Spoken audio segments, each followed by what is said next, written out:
So, um, so I wasn't planning to come live tonight, but I was sitting on the couch. Shoot, oh, it's right there. Hold on, guys. Okay, but anyways, I was sitting on the couch downstairs, and then I was told I'm coming live, which is fine. I guess I can come live and do like facial stuff because guess what finally came in? My lash stuff. So, um, I don't know if it's a good idea to perm my la I don't know if it's a good idea because I'm very sensitive to chemicals, and,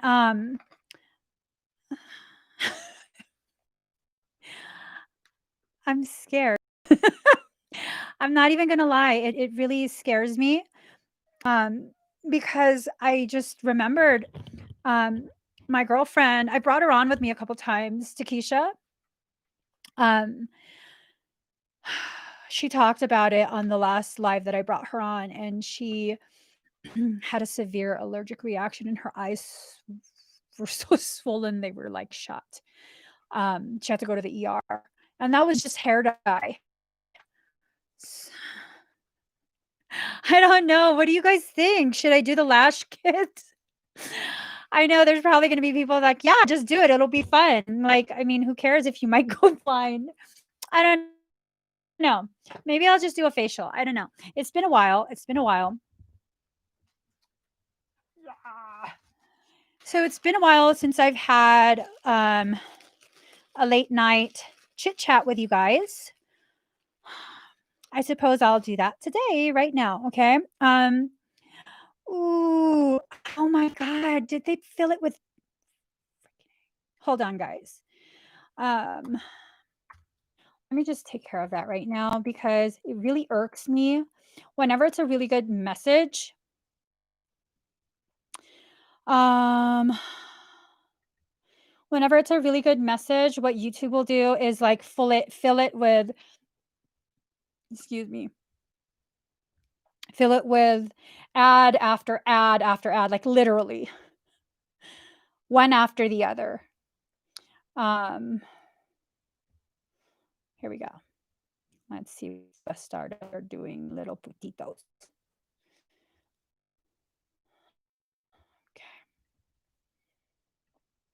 So yeah, are y'all kidding me? Woo! Okay, we start deleting. Delete, delete, delete. Da da da. Okay. Mhm. These bastards.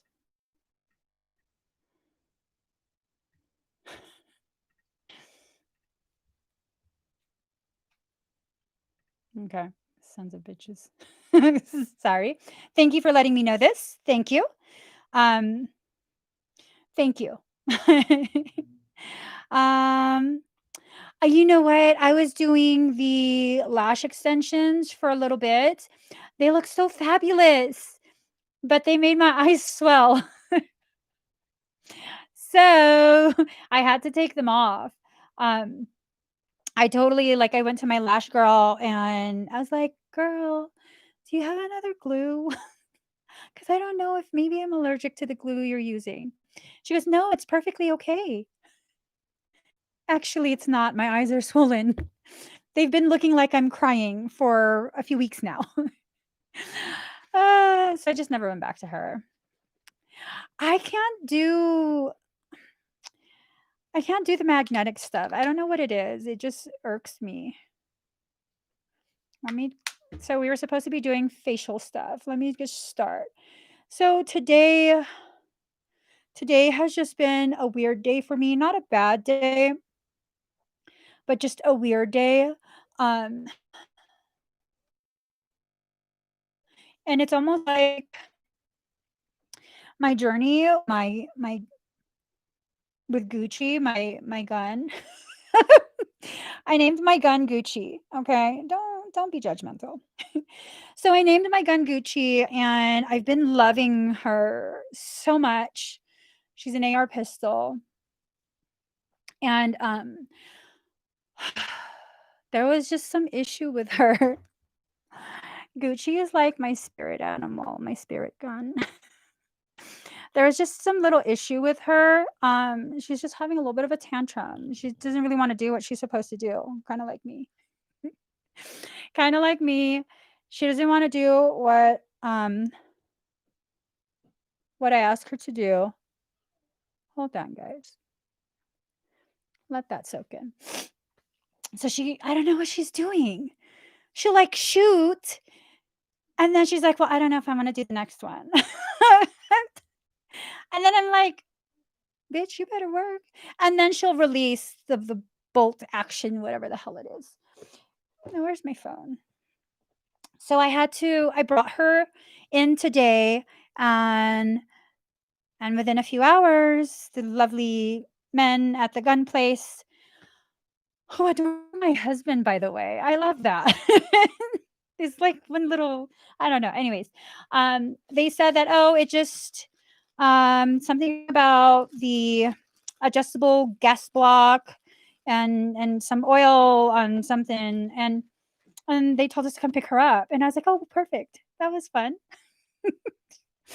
So as soon as we picked her up, we went over to go test her out, and she was doing it again, but worse. But worse. And I was like, "Man, maybe I just didn't explain that right, because I don't really know the terms." I was just like, "Well, she does this, like, weird thing, like when the thing, and then you hear it let go, and it was just a thing." I was like, "What is that? Is that normal? Because I don't want that shit blowing up on my face, you know? I work real hard to keep my skin all nice and supple, not to get blown up." And so we took her back, and,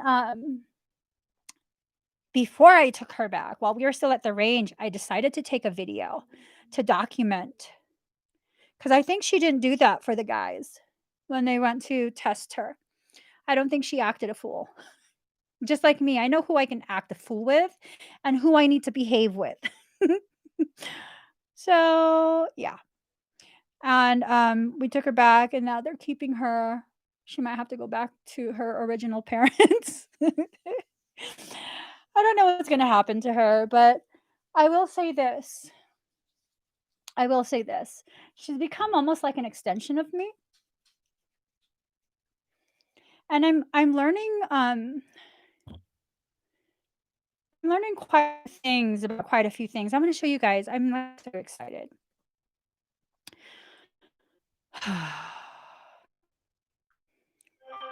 Mhm. It's gonna start again. Let me just turn it all off. Um,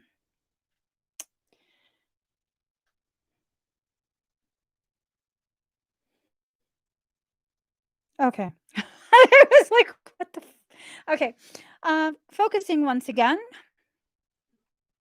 Let me get refocused. I'm loving this, okay?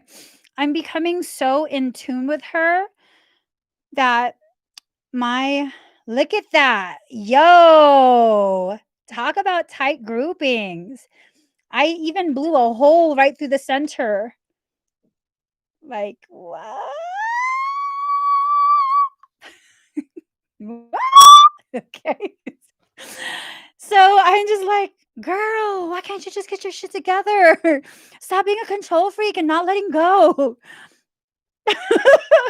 Oh my gosh, she does love to be manhandled.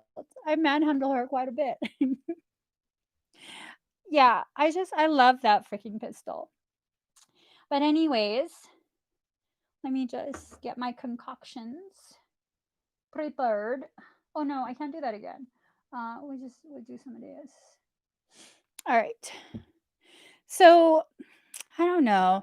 Got me kind of thinking about a lot of stuff, and how sometimes I think that I've fixed certain aspects of certain lessons that I'm struggling through, And in reality, no. In reality, no, nothing's been fixed. Um, yeah. So, what do you guys want me to talk about? I don't wanna talk about that. I don't wanna talk about that. I'm just trying.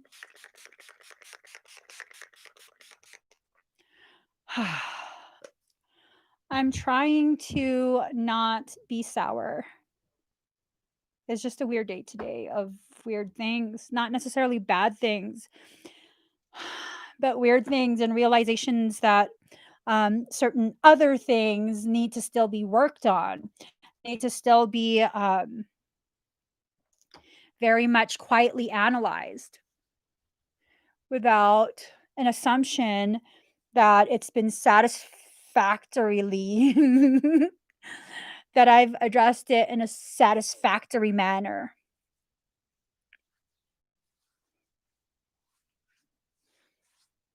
I don't know if see that? See that? Like, sh yo, my hair is out of hand again. 'Cause, okay, when my thyroid's not acting up, this is actually really curled fairly tight, and it's stuck to me like this. It's like it's like a little corkscrew right here, but when the it's just when the thyroid's not being too great, it does its own thing. Yeah. I don't even know what to do with that. That's just anyways. Did you guys see that? Everything flashed. Um, so what would you guys like to talk about? Ugh, all my baby hairs.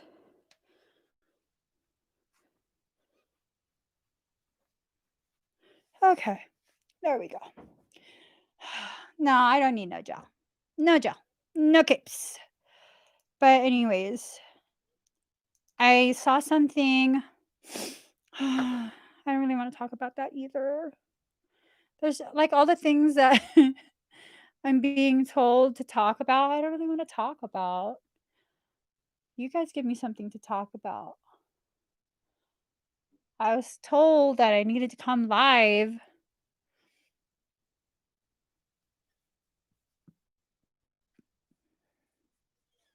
for I don't know what.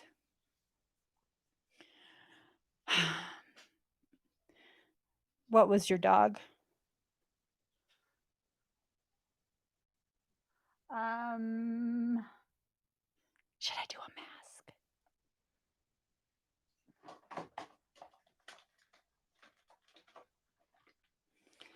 mask? Okay. Is this real placenta? Y'all are just saying that, right? Okay. It's made out of soybean. Thank God it was just hype. Be a good girl and listen to him. He doesn't reward me if I listen to him anyways, Lisa. I don't get no reward from that. um okay, now I'm getting anxiety. I'm getting anxiety. Like I don't okay. First off, first off, a lot of whatever this is has to do with the Pisces reading from this morning.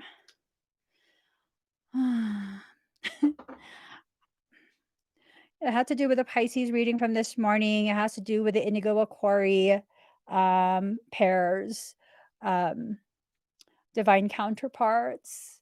What are you gonna call it? Ooh, look at that. You see that? That is so all right, girl. Stop. Stop fucking with your face. Anyways, let's okay. I need to heal this. That's not okay anymore. That has to heal. Anyways, um It was just a very real, very, like, unexpected and raw realization that, there's a need for me to kinda step back from, like, my own personal thoughts and opinions regarding, certain types of connections. How the frick frack do you open this? Maybe I shouldn't have, like, kept whacking it. Okay. But, yeah, it's just I get okay, so here's the thing. Okay, alright. Nice and warm. You're the whisper of a summer breeze. You're the kiss that puts my soul at ease. Okay. Alright. Okay. Okay. I keep saying okay. So,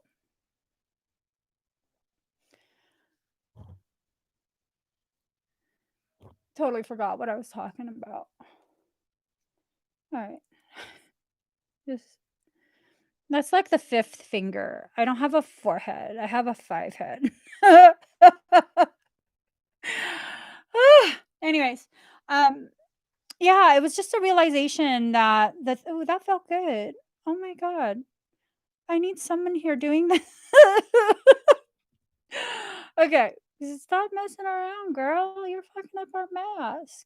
Anyways, um, it was really this realization that I had allowed some of my annoyance to interfere with some of my organic process.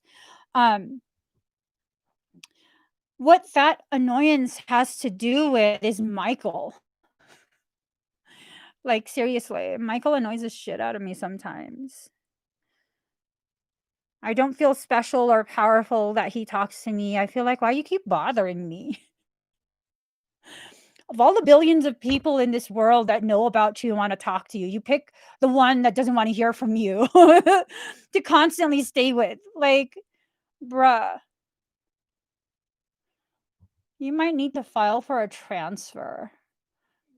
Go up to HR and ask to be transferred. And so he just keeps bringing certain things up, and it just annoys me to no end. It annoys me to no end that he keeps talking about things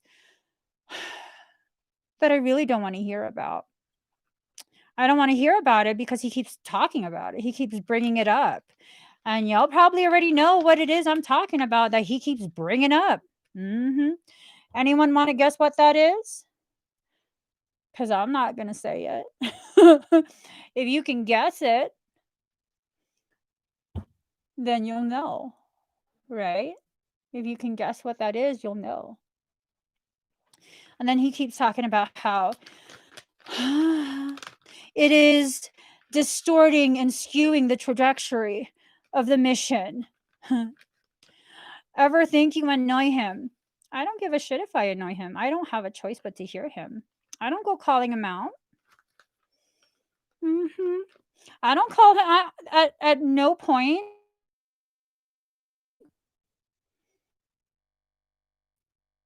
See, now my connect unstable. Oh. Can you guys hear me? Can you hear me? Can you see me? Okay, no, okay, all right. So at no point in my life, not even at my lowest, not even when I was like not wanting to be here at all, was I ever like, Michael, he's laughing. George, okay, seriously, at no point have I ever been like, Michael, protect me. I've always been like, are you a demon? Why do you keep coming around? Who the fuck are you? Show yourself, friend or foe. And if we're gonna be really honest, for the first like 20 years of my life, for the first 20 years of my life, every time I would feel him come around, I would start praying the novena, okay? Okay.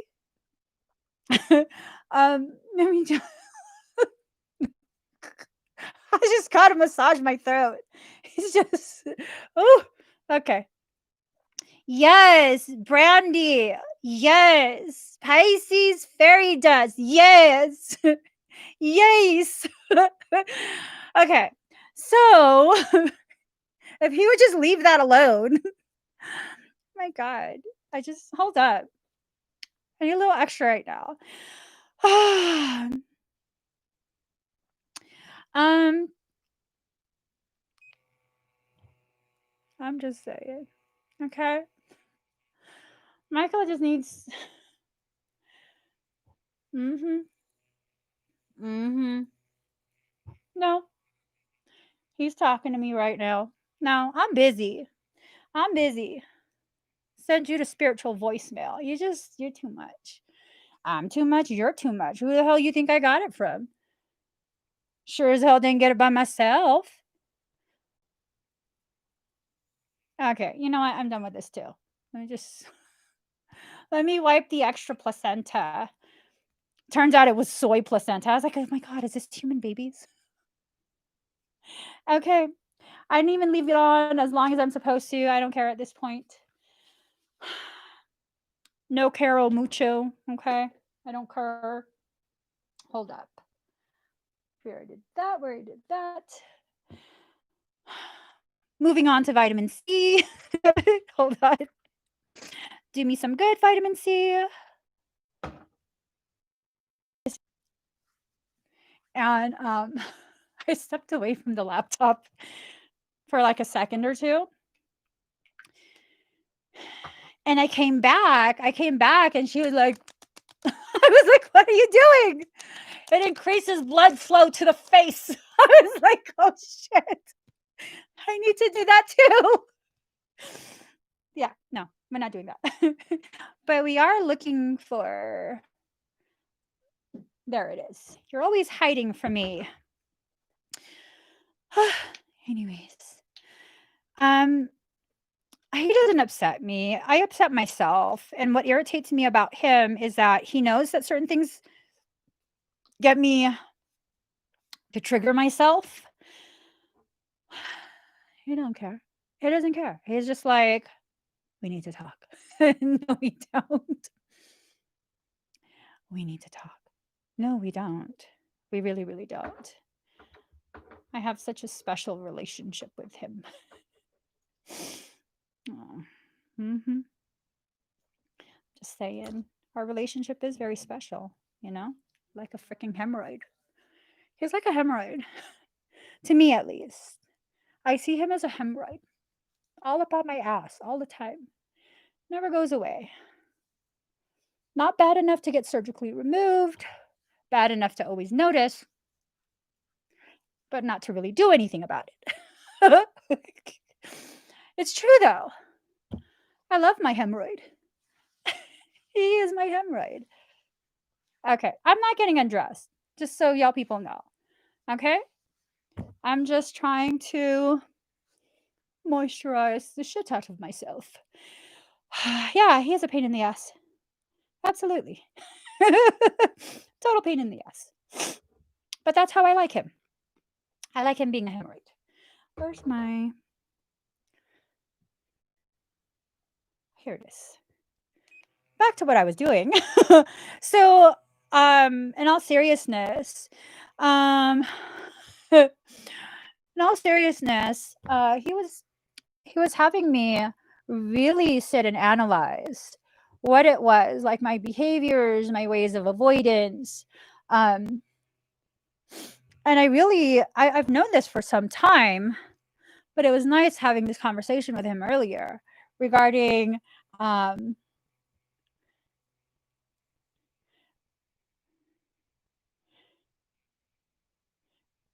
I'm sorry, I started talking in my I was talking in my head. I didn't realize I stopped talking out loud.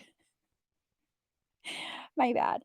So, I don't know. That whole topic is just it's rubbed raw because of Michael, not anyone else.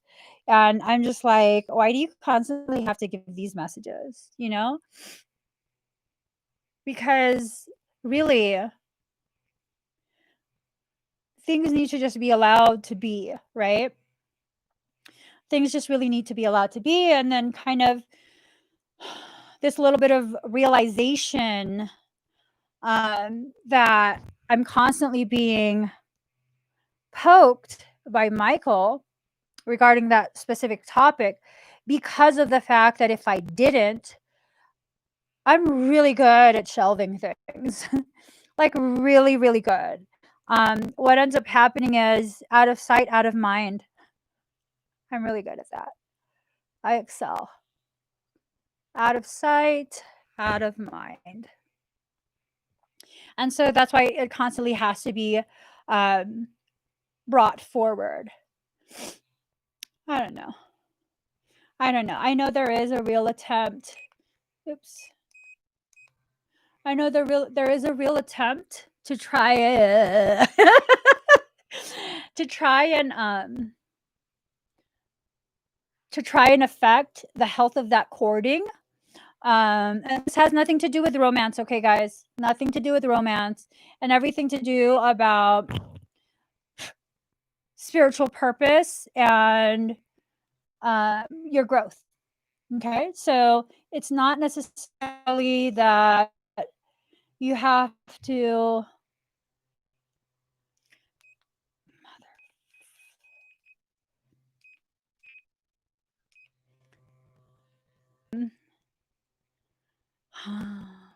Is that what you call it? Playing ostrich? Is that what it is?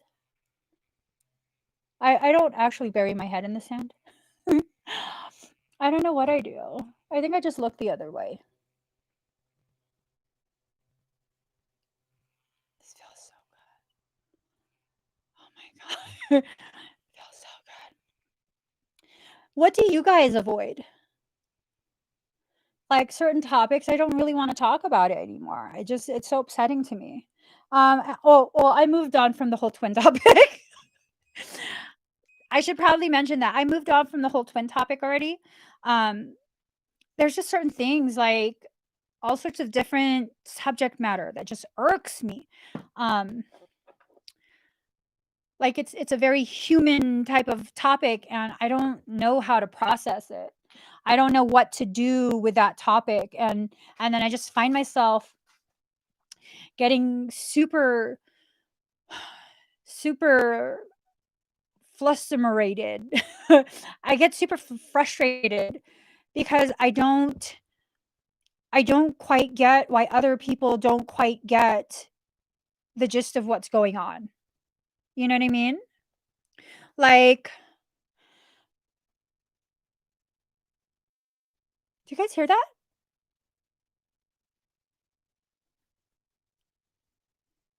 Okay, I think I'm tripping. You avoid vulnerability altogether. Ooh, that's a surefire way to get you hurt. That is a surefire way to really encourage your higher self to just like completely destroy you. No joke. You'll get rebuilt. Don't worry. You won't actually die from it. You'll get rebuilt. But that's a surefire way to really, really be affected in a very harsh, very challenging manner. Um, confrontation is what I usually avoid, that and being the center of attention. Yeah, I can totally relate to that. Totally relate to that. Um, yeah. What else do you guys avoid? Are there any are there any spiritual topics that you guys um would like to ask about? And no, I'm not doing readings tonight. I'm not doing readings or expedites tonight. People. Um I don't know how to people. I don't understand people. Like, what about people?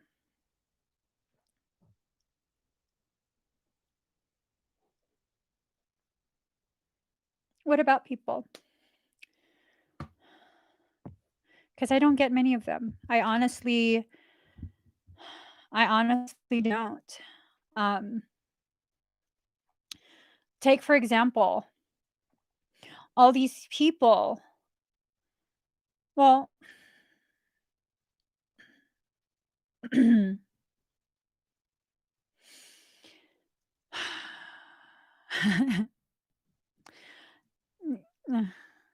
I'm at a loss for words. Hold on.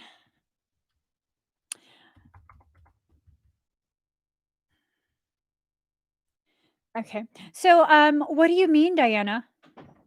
Dissociation as a mental condition is connected to spirituality. What do you mean by? Because I have a tendency to dissociate from people, like totally dissociate from people. And I just want to say, I just want to say, I see myself super shiny right now. For anyone that's wondering, why is she always so shiny? The real question is, does that shine help to prevent wrinkles? Okay? And that's the real question. So, I think with people who are gaining some sort of um, rise in their understanding, um, people who are really making progress in their spiritual journey that have a tendency to dissociate, because the way this world functions is very, very, very difficult for for those who are higher levels of consciousness. It's hard. It's very hard. Um, Let me see. Can we?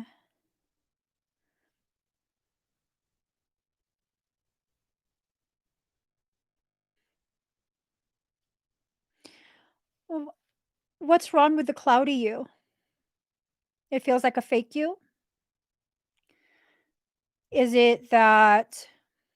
So it says, can we talk about how sometimes it feels like I go from cloudy to real and back and forth?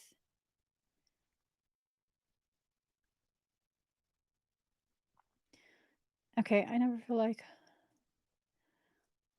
Ooh, Zen. I never feel like I'm doing enough, so I avoid staying still for too long. Like I tend to keep myself studying and progressing, but I know I have to rest, but finding balance is difficult. So that's kind of how I am. Sometimes, oftentimes. um, what I've discovered is that it's a form of avoidance. When you're too busy, what ends up happening is you have an excuse not to quiet down and actually allow yourself to observe where your thoughts are taking you. So it's definitely something that you need to allow, that slowing down and staying still. You're doing enough at any point. You don't necessarily have to do X amount of whatever it is you're thinking you need to do, because oftentimes what the human mind perceives um, as efficient and productive, it's not always so when it comes to developing the consciousness. Um,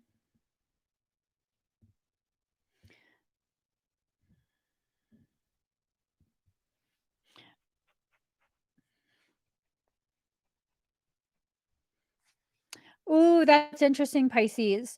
Um, with that, with the keeping the circle very small and finding it very difficult to really connect to people on a deeper level, um, that's because not too many people are willing or ready to go to deeper levels of consciousness and conversation. Oftentimes, a deeper level of conversation um, is very uncomfortable because of the fact that it really shines a light on how much of a lie the entirety of the world is living.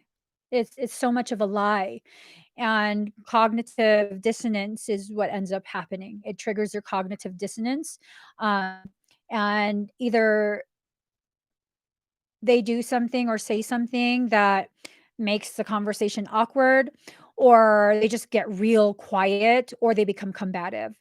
And if you experience that enough, then you begin to anticipate it. And in that anticipation, sometimes it's actually what other people will pick up on and will cause them to behave that way with you. So it's something that happens very often to those who are rising in consciousness. Um, can you guys hear me breathing?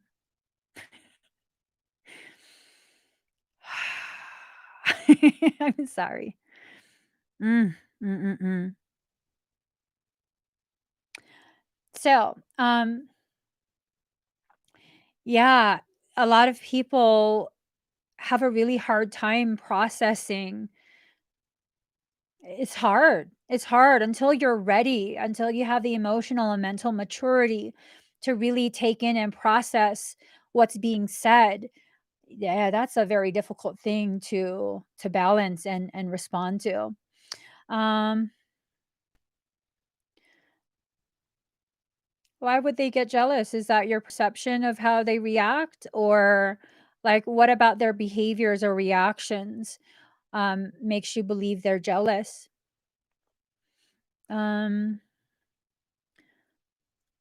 you were told you read people too well. Interesting. How do you read people too well?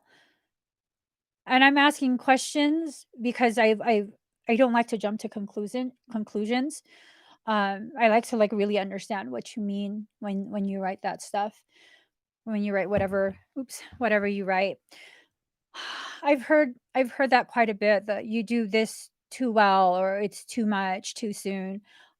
Even the amount of stuff I was teaching my child when he was like 2 or 3 years old, his pediatrician his pediatrician, told me that I needed to stop teaching him because he's gonna be bored in kindergarten. So I have to let the other kids catch up and stop teaching him. I'm like, are you talking to me?" You're joking, right? Mhm. That was the last time we went to her. That's crazy to me. And that got sparked off because he saw a magnified picture of a dust mite before his well child visit started. That was on the wall, and I was talking to him. I think that looks like a dust mite. They might have that in this room for parents who have kids who are asthmatics, and some people are allergic to dust mites. They live in the dust. And I told him, being the idiot that I am, "We'll ask your doctor more about it when she gets here." And so when she arrived, we asked her. He asked her to please further explain what that animal is, its its technical name, and, yeah, that's she goes, "Oh, that's a little bug," and he goes, "What type of bug? What's its genus?" I was like I was sitting there like, "Well, what is it?" Yeah, and that's what she said. I was like, "You're fucking weird. You're a doctor? Really?" Yeah. So, sometimes even when people, appear to have some sort of expertise and some sort of like, uh, I don't know, where you assume they have at least some level of understanding about what you're talking about, they don't always. And then they'll begin to be intimidated by that. But it depends on how you explain things. Like, I know, for me personally, like certain topics, um, I just have no tact. I don't unless I'm working for a company not my own, I totally can put on that Stepford soul like, "Hello, how are you today?" "Yes, thank you." How may I help you? I can do that for someone else. But if I'm just having conversation, um, things just kind of come out. And I know that things that aren't bothersome or scary to me can absolutely be terrifying for other people.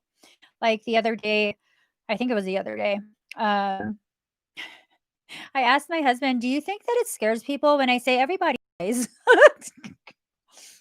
Nobody gets off this rock alive. We all die at some point. Like, to me, that's just a fact. Like, what's scary about that? We all know that at some point, each one of us is going to keel over. Like, I don't, sorry, my elf tips, my elf tips got cold. I don't feel like that's something really to even be scared of. That's just something that is. And he's like, "Do you understand how that sounds?" No. That's why I'm asking you. What does it sound like? Does it sound scary? And he goes, I don't know, guys. I don't know. It might be in the way you deliver what you say as well.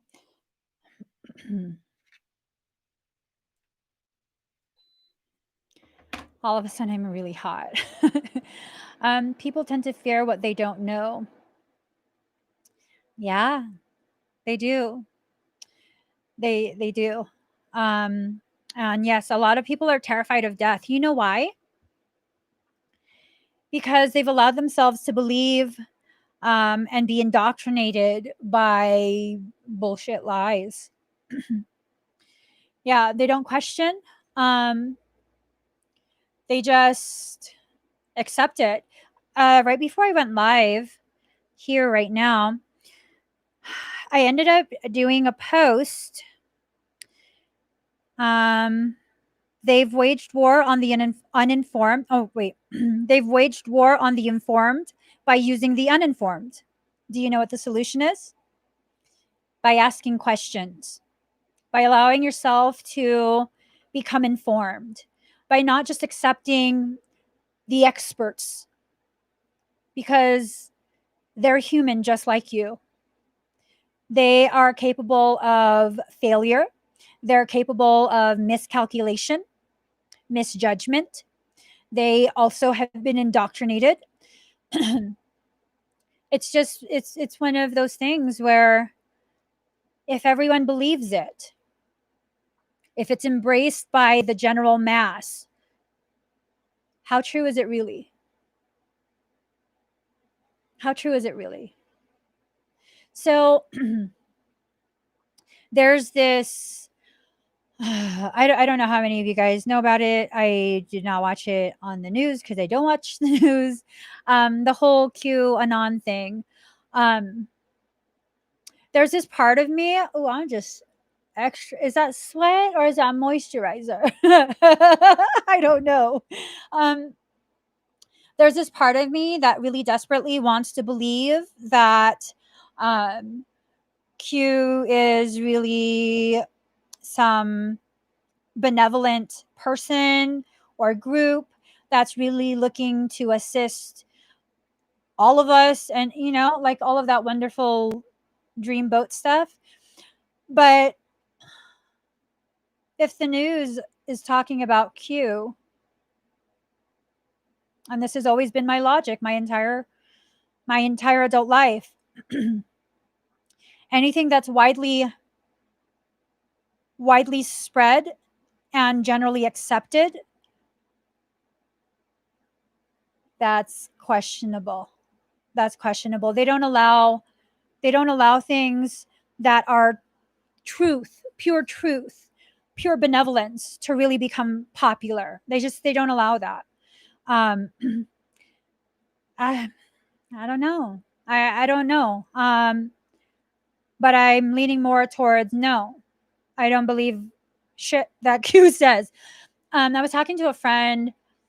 I want to say like a little bit less than a month ago. Almost a month at this point. So I was talking to this friend who's known me for years, and it turns out that way, way, way long ago, um, I actually was looking at all the Q drops or whatever the fuck they're called. One of my friends from back then, my dark twin. I like him. My dark twin. So he was really into that subculture, and he used to send me all of that. There he used to send me all of that, and it was fascinating then. And then I find out like later on, actually way later on, uh, I want to say maybe a month ago, um, that apparently the person who used the name Q apparently had begun working with the FBI or CIA and had gathered a lot of intel and recordings and identified his crew. And then they all went to jail except for Q. So I don't know. I don't know. I'm kind of just at a point. Thank you, Lacey. I'm kind of at a point where it's like, if it's talked about on the news, I'm not believing shit.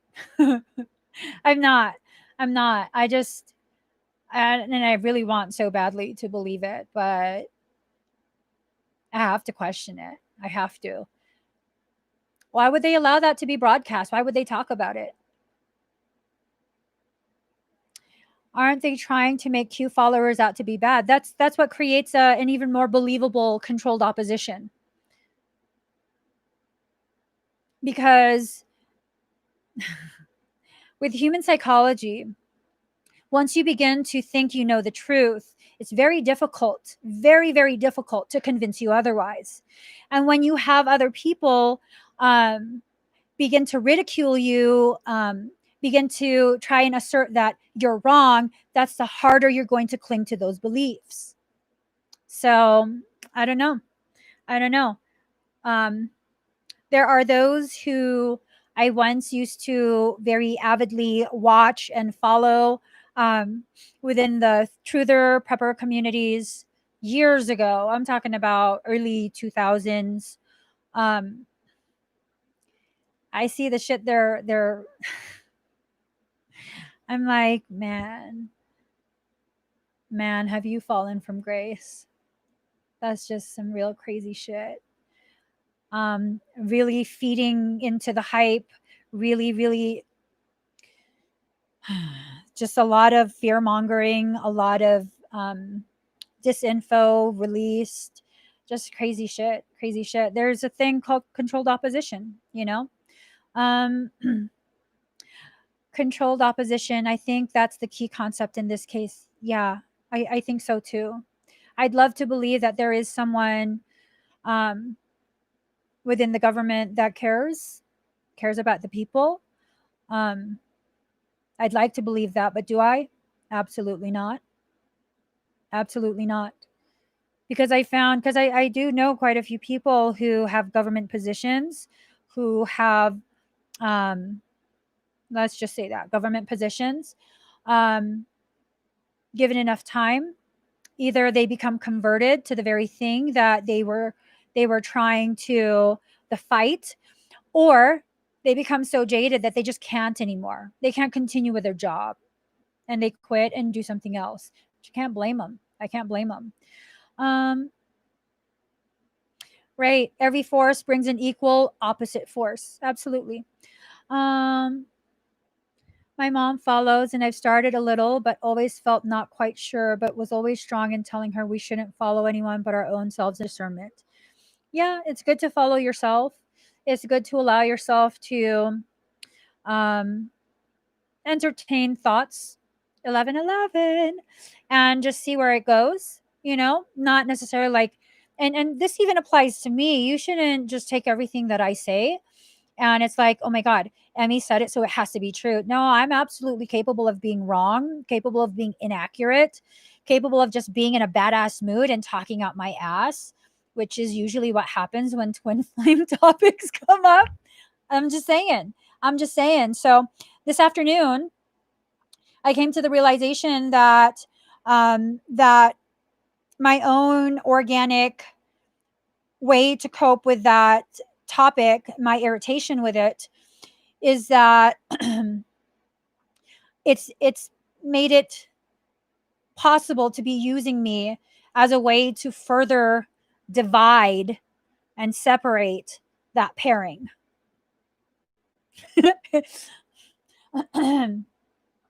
Hold on, I'd like my drink. Let me call my child. Hold on.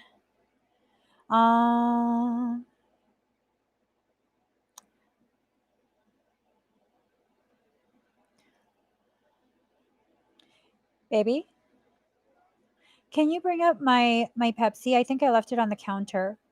I'm in my office. Thank you. Bye. It would be real nice if it were true, right? It would be real nice. But like even the whole thing with um apparently they're rescuing children from underground um torture chambers or whatever the hell it was. I don't know. Like I need to see it. I need to see it.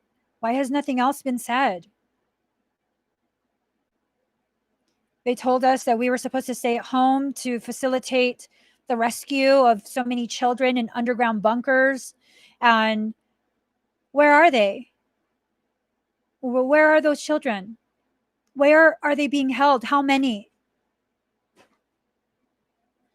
was watching and I heard you wanted that. Thank you. Can you make me a Tang?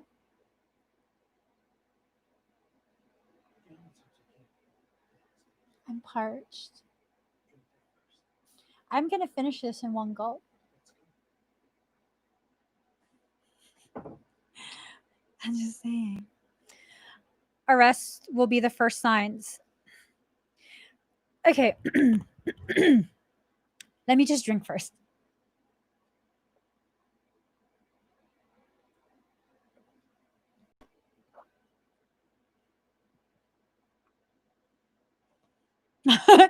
What are all these like? Yes, QAnon. That's exactly what I'm talking about, QAnon. And why will we not hear anything for a while? Why are the key people who are being like talked about, why are they still being shown as free? How does that protect us? None of it makes sense to me personally. I'm not saying it's not true. I'm saying there's so many unanswered questions, so many illogical moves that were made. Why would QAnon, if he's really for us, if he's really, trying to support and free the people and save the children, why the fuck is he announcing shit before they actually do the do? I mean, common fucking sense, Q. You don't let us people know this shit until the children are recovered. Why would you tell us this? To give them time to what? To hide things? What the fuck? You fucked it up. If you were really on our side, if you were really CIA, infiltrated the CIA, and you're a fucking idiot. Like, why would you want to scare the ones who are guilty? This is not a psychological game. When you are committing crimes, okay, I tell you this. As a part of my life experience, there were raids at the property that I lived at. Not because of me. Not because of me. The police didn't say, hello, citizens of this city. We're going to be performing raids over the course of this week because we're trying to root out the people who are doing illegal activities. No, those motherfuckers just bust down the door, went through all your shit while you sat on the couch. That's how you do it. That's how, and if you're dealing with something that has to do with cartel, are you fucking kidding me? You just fucking signed the death certificates of all those agents that are going into cartel territory. Cartel's not going to be like, oh, we're scared. No, they're going to be like, arm up, motherfuckers. They're coming. Hold on in place. You know what I'm saying? Like, no, it don't make sense to me. It don't make sense to me. That alone, I was just like, why the fuck is he telling? Why does everyone know that the children are being rescued? Have they already been rescued? No, they're going to do it. They're doing. Oh my God! Why did he tell everyone? Um, nah, you okay?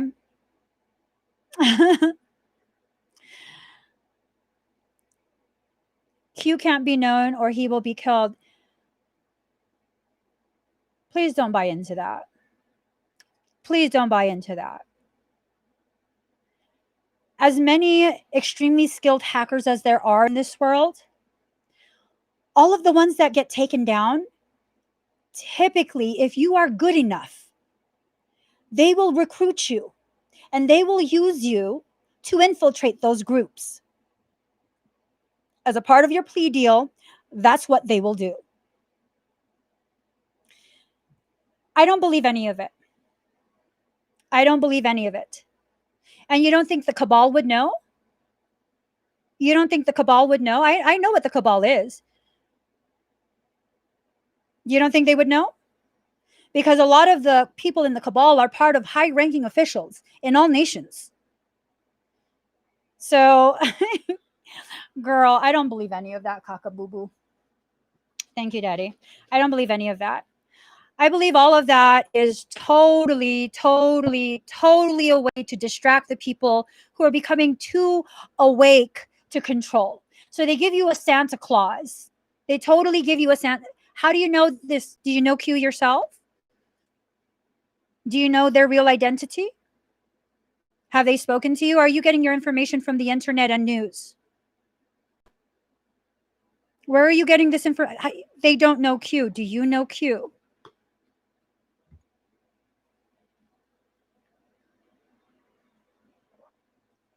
I never said Q died.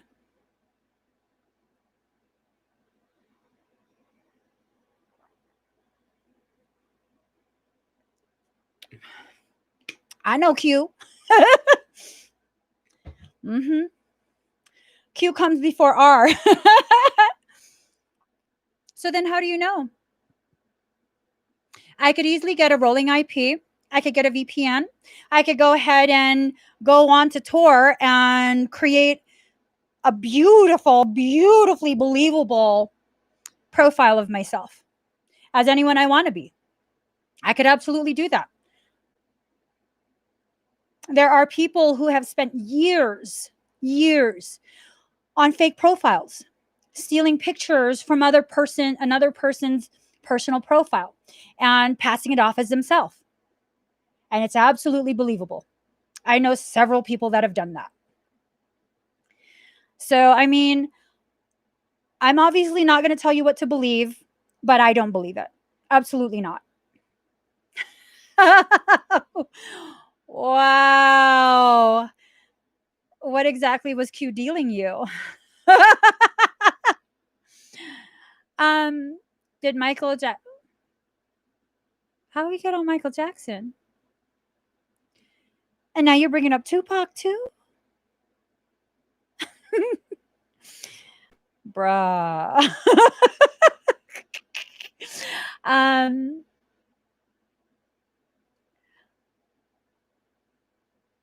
so he's here to avenge his father's death.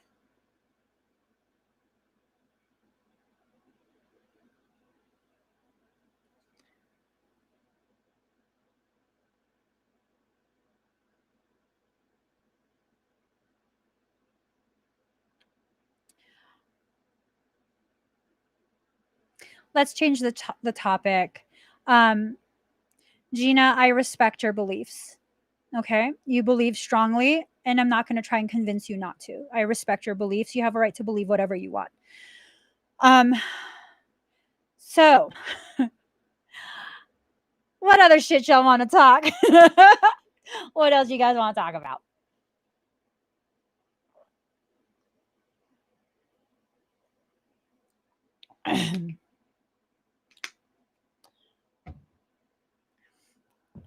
The Princess Bride. I love that movie.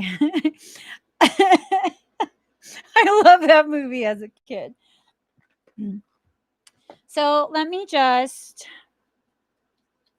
I'm gonna maybe pull a few cards. Ooh. 100, 11, 22, 55, 18. 10044. What's up? Okay. Let me just put. I'm going to pull some cards. You believe in science? You want to talk about the Anunnaki? You guys want to talk to Alex? Damn, we went from Anunnaki to Alex. um,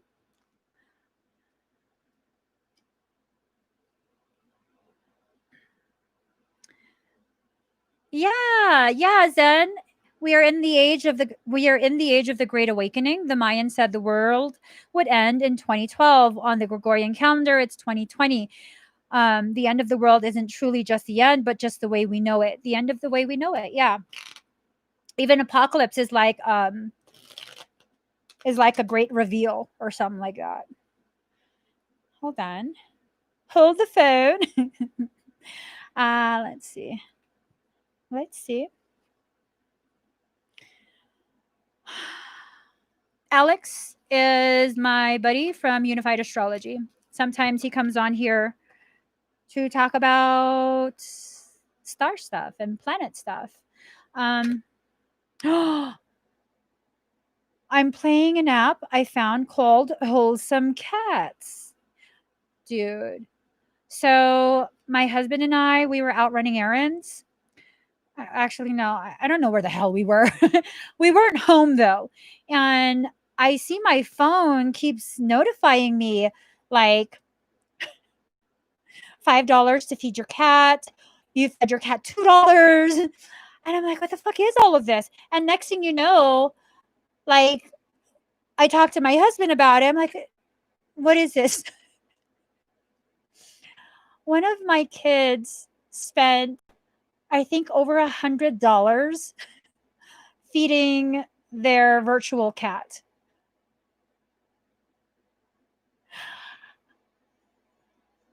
I was like, what the fuck?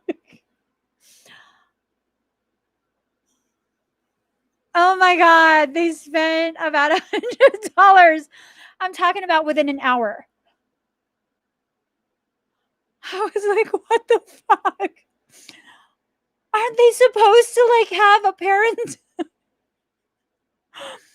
What the fuck is this? So we asked him and he was like, no. And he was so embarrassed. And then finally he was like, I'm sorry, I'll pay you back. And we're like, no, we just wanted to make sure that it was one of you guys because we wanted to make sure no one hacked our account. So it's okay. Were they cute kitties? I was just like, those better have been like some designer ass Bengal kitties or Persians or something. Fucking $100. How many fucking cats you feeding? Oh my god. Nah, but it's okay. You know, my son that did this, he's very introverted. So like, if he knows that you've been disappointed, it like really hurts his feelings. He doesn't say anything either. So I had to be like, no, what kind of kitties were they? Are they cute? Like, shit, $100. That's fine. All right, let me see. Ooh, you guys.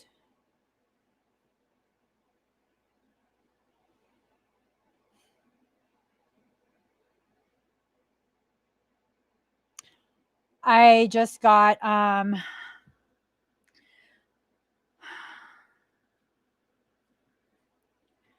ooh.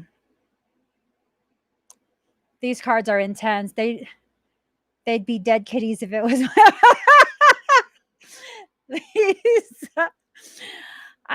You know, I just growing up, I was very introverted as well, like super duper introverted. And the smallest amount of um, like criticism or if you made your displeasure in me known, it would be something very, very difficult for me to process and very difficult for me to let go of.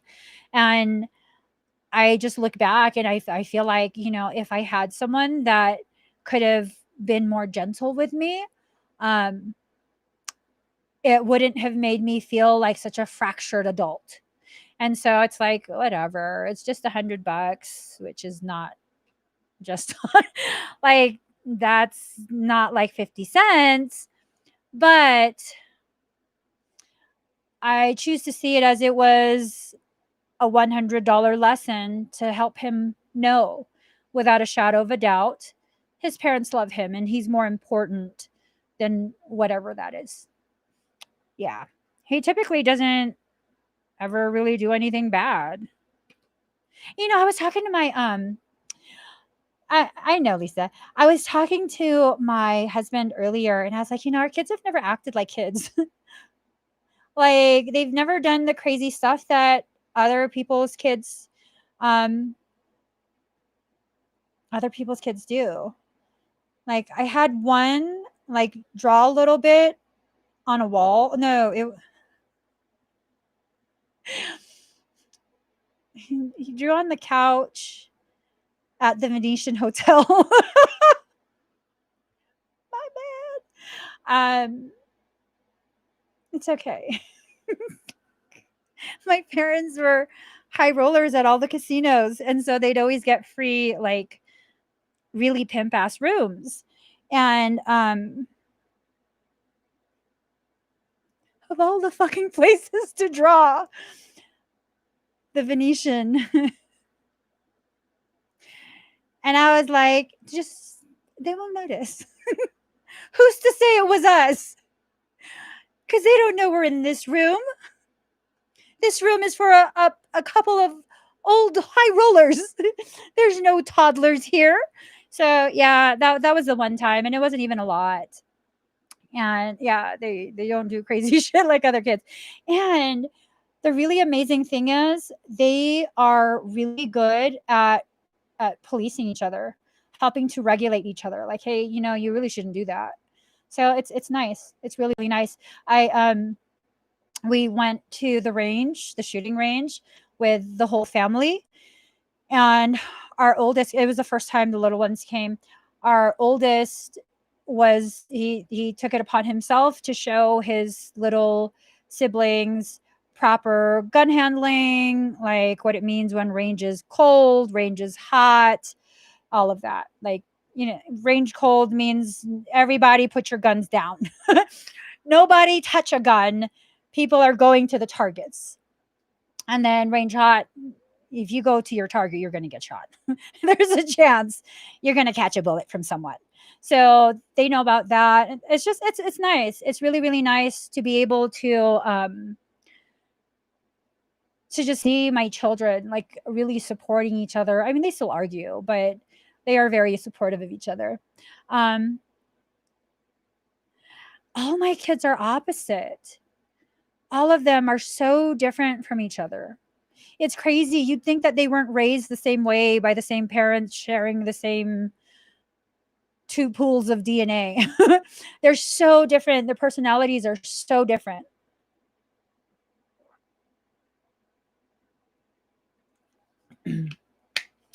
The first couple were super, super gentle, very quiet.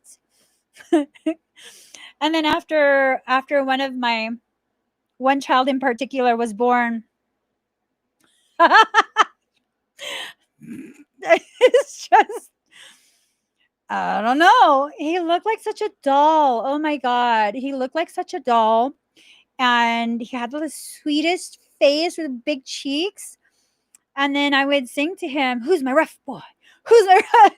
Because he was really like not rowdy, but like very heavy-handed when he picks up a toy, and I was just like, "You all right there?" Because all my other kids before him pick things up gently, put things down gently, very organized. He was just like, "Rah!" It's like, oh Lord. Yeah, yeah. Mm. He's my mini me. He is. He's my mini me. He's like a small version of me. So he's the one that loves to go shooting range with us. Yeah, it's amazing. He has his little 22 LR. It's a long rifle. It's like a mini version AR of mine. I love it. He gets really close to the bullseye. It's just amazing. I take tons of videos. our Yeah. Okay. Enough about kids. Oh, how cute with Zilla. One of the people that I know, their baby was so was so nice and chubby as a newborn. They called him Butter, like Butterball. What top 3 things to improve? Stillness, perception, and acceptance. Top 3 things to improve if you want to um, continue forward with your spiritual journey in such a way that will really elevate the level of potentiality you can reach. Stillness, perception, and acceptance. Those 3 things. Any other questions? I'm having like the burpees. Is that what you call your 6-month-old? I call one of my children Bam Bam. Let me see.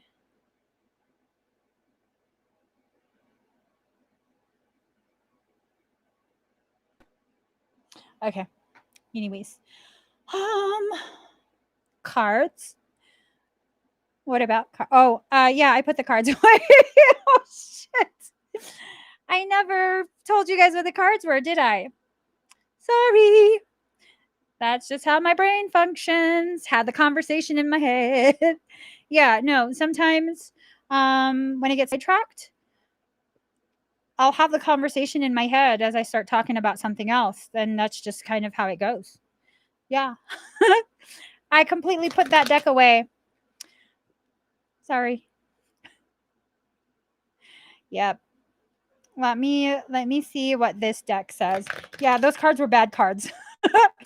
Those cards were talking about how there was something something like negative, then something I don't remember. Shit. Oh, yes. I do. I get distracted by shiny things and I saw my shiny face. And then it was just like, what are you guys saying? My bad. Let's see. Yup.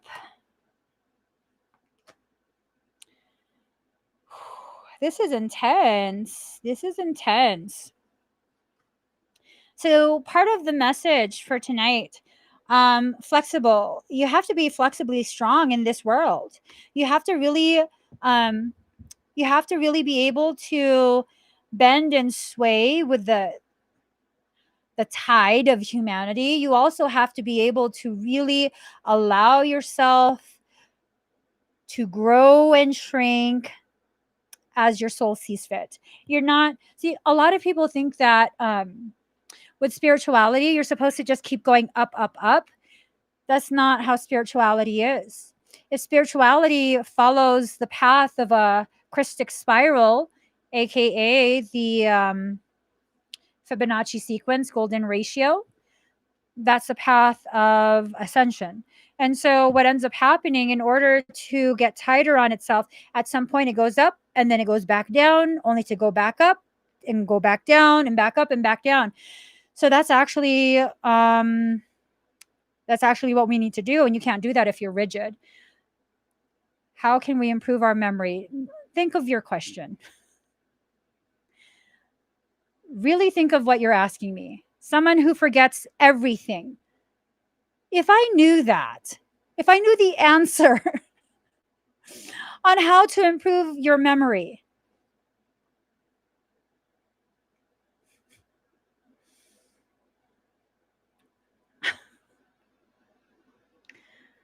I'm just saying.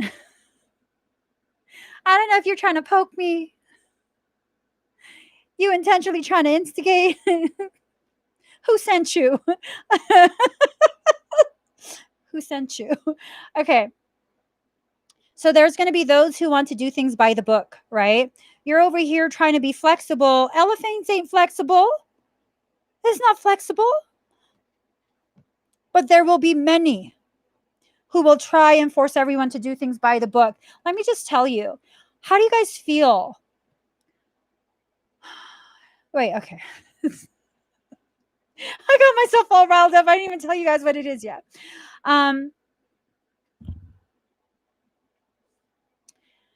Here's the thing.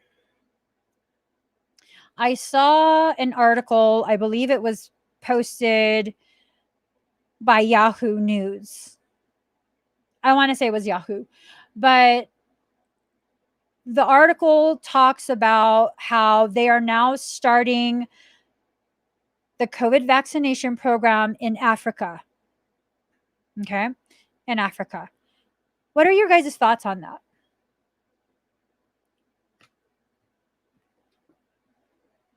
What's your thoughts on that? They're starting of not whether you're taking it or not, but what are your thoughts on it first being tested in Africa? What are your thoughts on that? Are you guys aware of where vaccines are tested?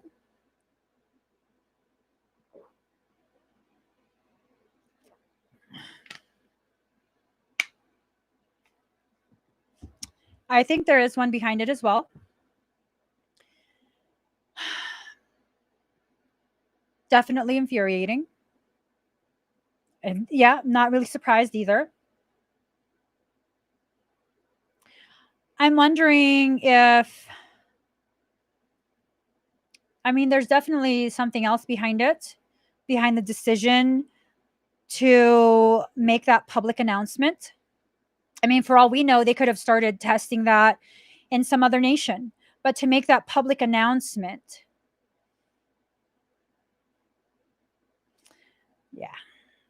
Are we just okay with allowing ourselves to consistently be emotionally manipulated into all sorts of emotions, thoughts, knee-jerk reactions, chosen responses? Are we going to allow ourselves to be manipulated?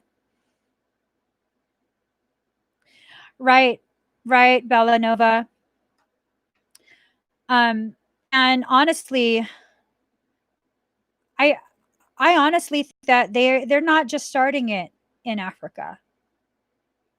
I honestly 100% feel that the black people of this world, and it doesn't even matter if you're from Africa, if you're from United States, if you're from some island, if you know, it doesn't matter where. But it seems like they're really sorry guys. It seems like they're really trying to use the elevated melanin individuals to create some sort of like, I don't know. I don't even know how to properly articulate this. I don't know how to properly articulate what it is I'm trying to express. No, they don't believe the population is expendable. Yeah, they do believe that. They do believe that. But it's like they want to continue some sort of narrative and continue to pit people against each other. The fact is, exactly, manipulation for division. Exactly. Exactly. Mhm. Exactly. It's a sad thing. It doesn't my topic, what I'm trying to get at isn't necessarily even um about race itself. My focus is on the attempt to use a race card. I'm not talking about, oh, you're just saying that to get out of it and you pulling it. No, I'm talking about a very hidden agenda, trying to use our differences based on our skin color to really, really separate us. It's absolutely a narrative. Absolutely a narrative. It's crazy to me. It's crazy to me. Like, and it's not that I don't believe um, there's certain things that specific communities have a tendency to suffer through more. Because just like in any dysfunctional family, one child oftentimes is targeted more than the other children. Okay? That's what we are. We're a fucking dysfunctional family. The human race is a dysfunctional as fuck family with parents who pit their children against. Have you guys ever seen that? Um, have you guys ever seen or heard of stories of um, families whose children are abused and sometimes, I mean, all obviously if there's abuse that goes on in the family, it affects all the children, but oftentimes there's one child that gets beat harder, longer, for no reason, more frequently, things like that. If you guys have not heard of this book, oh my gosh, I read it when I was pregnant with my first child, and I cried for days. For days, actually, first I vomited. First I vomited, and then I cried for several days. It's I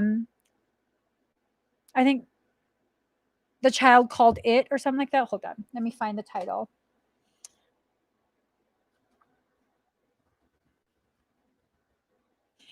The Child Called It. The Child Called It. It is such an amazing, amazing story. Um, this man, he he suffered through tremendous abuse. The other siblings witnessed it, and really, he was the only one that was abused. It was like, what the fuck? Wow. Oh my God. So that's what's happening in the world. We've picked, well, we didn't pick it. The parents, those are who are in control. Oftentimes they're called the cabal, the shadow government. They've chosen it, you know? And it's not uncommon for the child that gets abused the most to become bitter towards their siblings. It's not uncommon. It's very much common. Very, very much common to feel as though, look, the other siblings don't get beat. And instead of focusing on these parents, the adults, the ones in control, are the ones doing this. They're creating it, they are maintaining it, perpetuating it, encouraging it. No, the kids end up fighting with each other. The kids end up not getting along because, oh, you got more than me. You get treated better than me. Oh, does that sound like something that we should allow?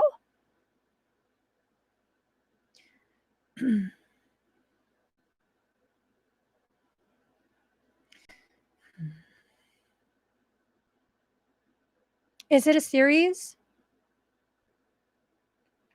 I can't read anymore. The first one was enough. The first one was enough for my heart. I can't read any more of that. So that's kind of what's happening in the world at this point. Do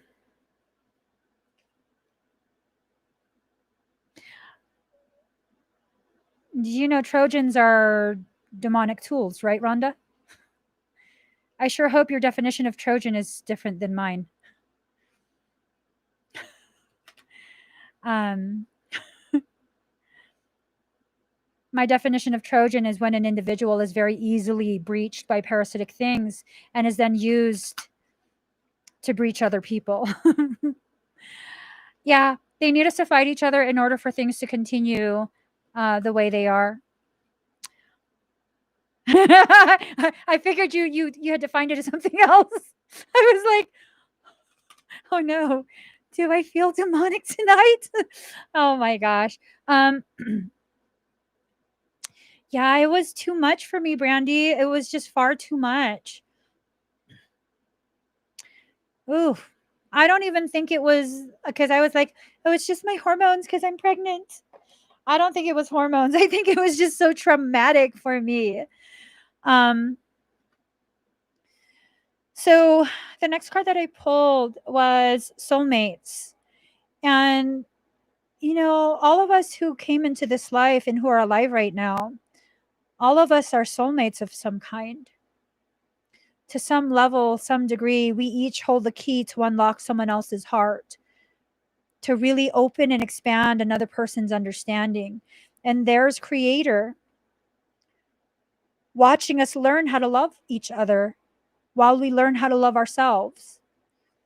So this is what we're being gifted with right now. I see that oftentimes when I go through an ascension cycle and I'm learning the really difficult lessons, um, it's it's a super painful process. It really, really is. It's a very self-destructive, very, very painful, all-consuming, extremely dark period. And at the end of all of that, when you finally get through to the other side, you look back and you realize, shit, that was worth it. Man, I'm such a different person. Man, my understanding of life has really grown. Um, oh my God. I think that's the boy that's a story of a boy. My son keeps sending me all these really fucked up stories. And I'm like, I can't read that. Oh my gosh. He is really into observing the way society functions. It's crazy. Um,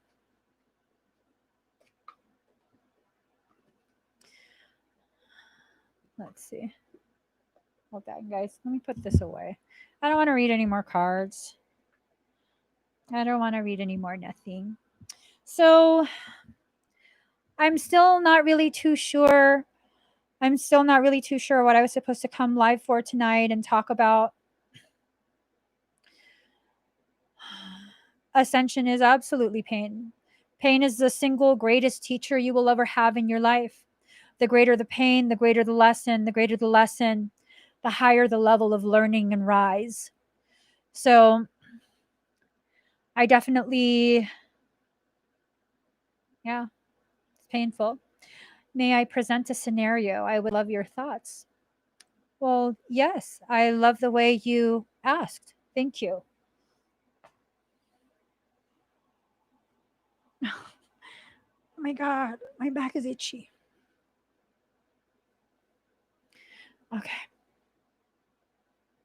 come on. Come on and ask.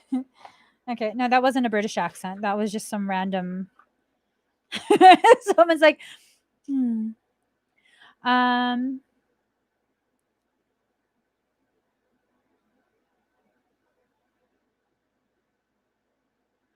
well, of course they'd run away if you're activating your A-OK. Hell yeah, they'd run away. Um, you're welcome, M. Richardson. So what's the scenario,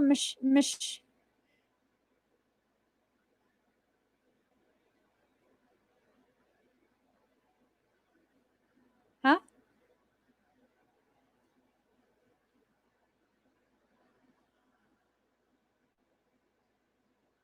I think I got sunburned on my back.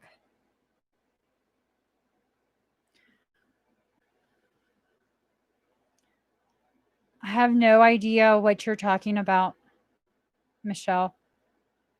Michelle. How do you pronounce your name? Can I just call you Mishi? Um,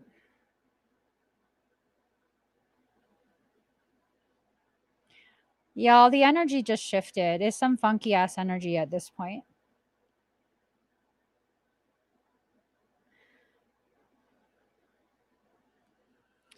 Um,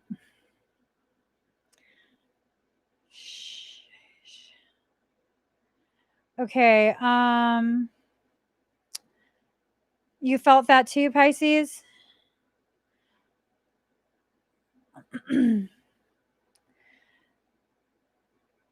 No, don't be sorry. I don't know what it is, but something shifted. Um,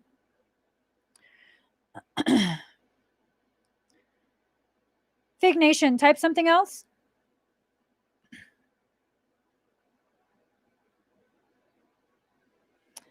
No, don't be sorry. Don't be sorry, Mishi. Fake Nation, type something else.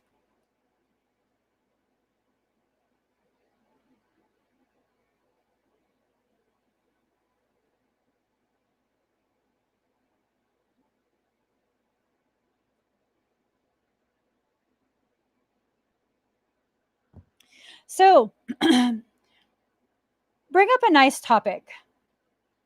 Bring up a nice topic to talk about because I don't want to leave the live on this note. I was about to head to bed, but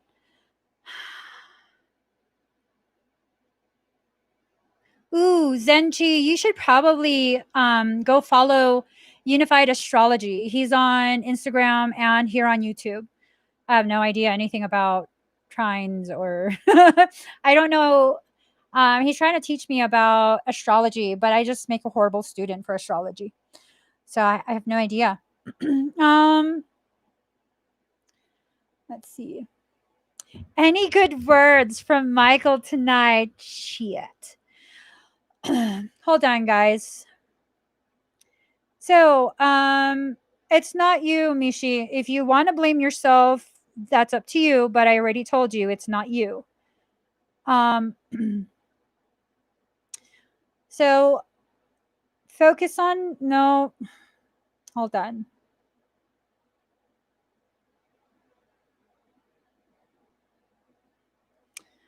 All right. Sorry guys, I was oh, Diana. So I was gonna yo. If your chest is feeling tight, focus on me and I'm not going to do any energy work, but it seems as though there will be assistance in clearing this space. You know what? Fuck it. I'm going to do my lashes. Let's see what this is about. Okay. Let's see what this is about.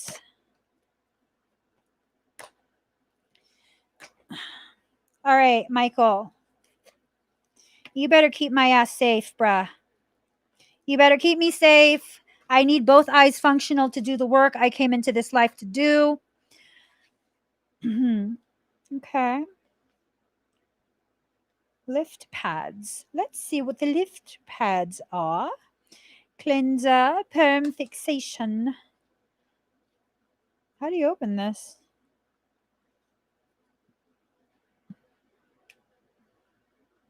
Oh. I don't know how to open it. Okay, okay. All right. So it comes with lift pads.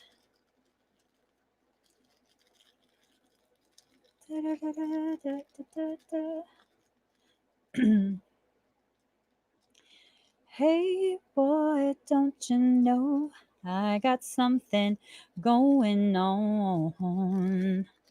I got an invitation, don't you keep me waiting all night long. Okay. How do you decide which one to use? I know you know. So baby, don't pretend you won't keep me guessing if you.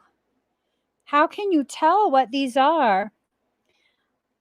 Will or won't. Don't wanna play this game with you, baby. All I want is you. Come over here, baby. All I want is you. Okay. I feel like I'm gonna get fucked up. I'm just saying. Okay, so this is medium. Come over here, baby. All I want is you. You make me go crazy. All I want is you. Now, baby, don't be shy. All right, here we go, guys. So, we need to do the cleanser solution 04 to remove the oil, dust, and makeup residue. Do I need Q-tips for this? All I want is you. You make me go crazy. All I want is you now, baby. Don't. I'm getting. I'm to the edge. Just want this. How old are your kids, Diana? How old are they? All I want is you now, baby. Don't be shy. You better cross the line. So I'm gonna love you right. All right. All right. I'm really scared. I'm not joking. I'm really scared. This is. Oh.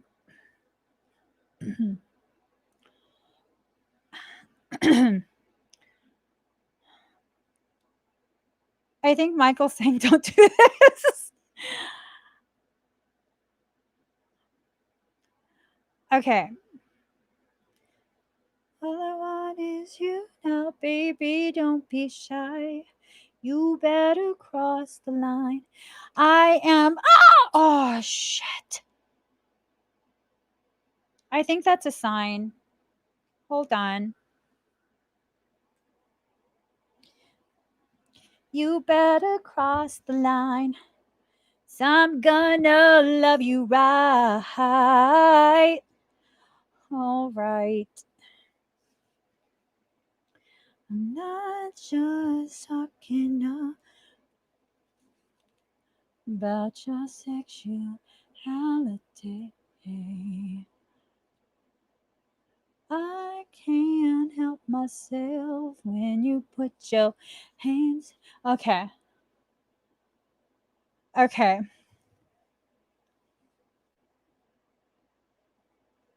Oh, Lord.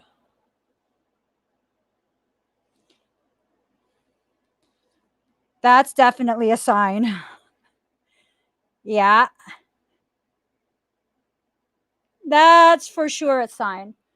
Fuck that. No, no, no. No, no, no, no, no. Then you tell me, yeah, yeah, yeah, yeah, yeah. No, no, no, no, no. Then you tell me, yeah, yeah, yeah, yeah, yeah. No. Just no. I'm not even going to play with you and say, yeah, yeah, yeah. Just no. I already feel that shit. Nope. Yep. Nope. Okay.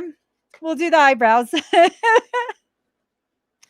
um, fuck that. I'm good. I'm good off that. Anyways, um, what are you talking about? Twin songs. Is that a twin song?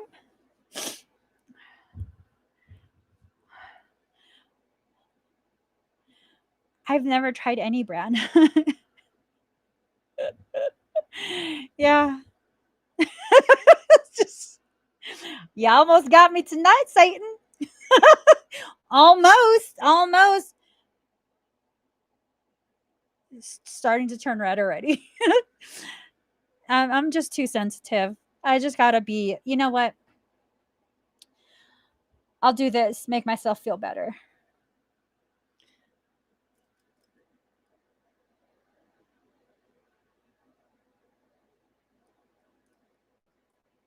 There. I curled one hair. I'm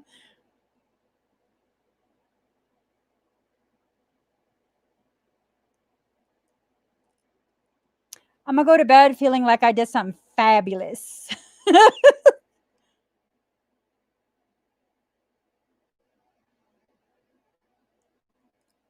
Okay.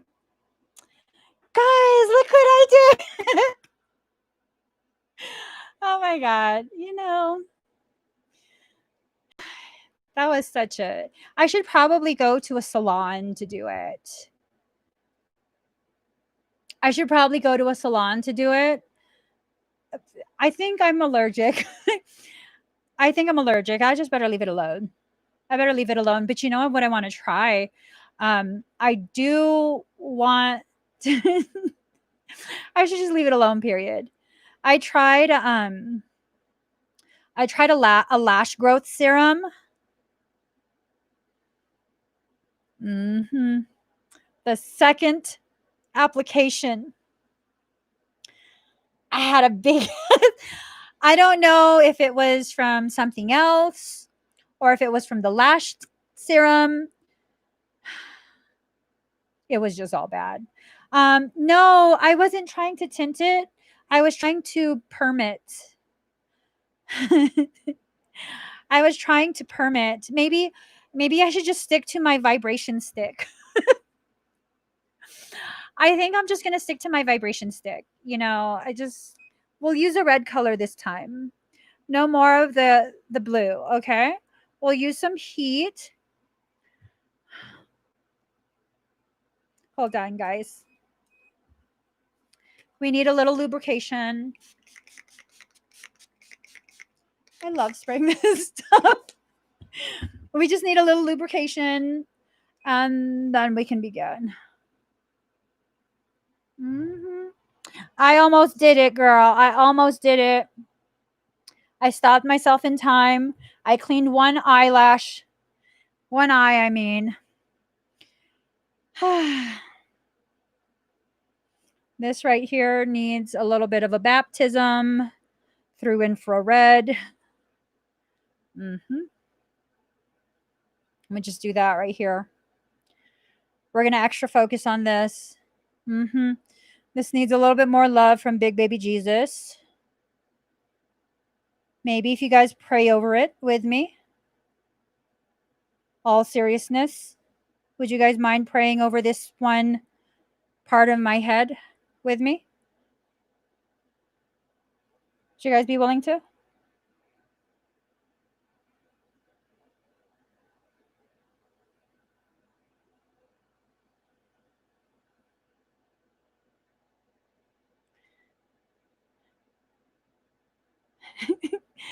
Girl, I do all sorts of, well, not no more.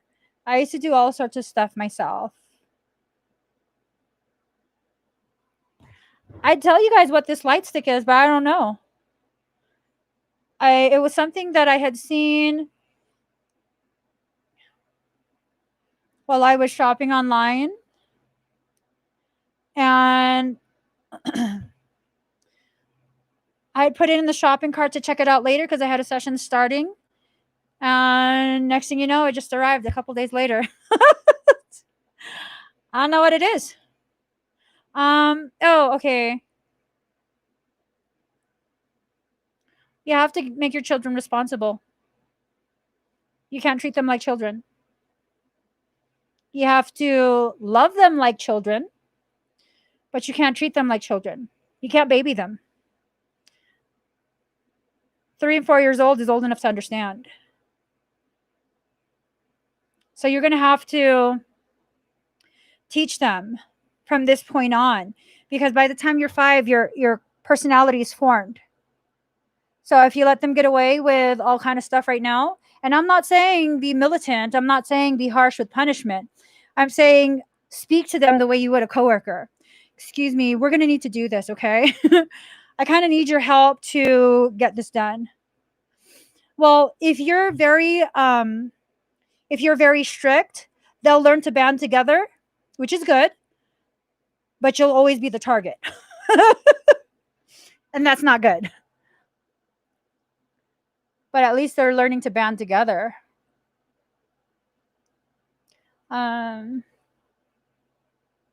Yeah, kids are way more perceptive than they get credit for.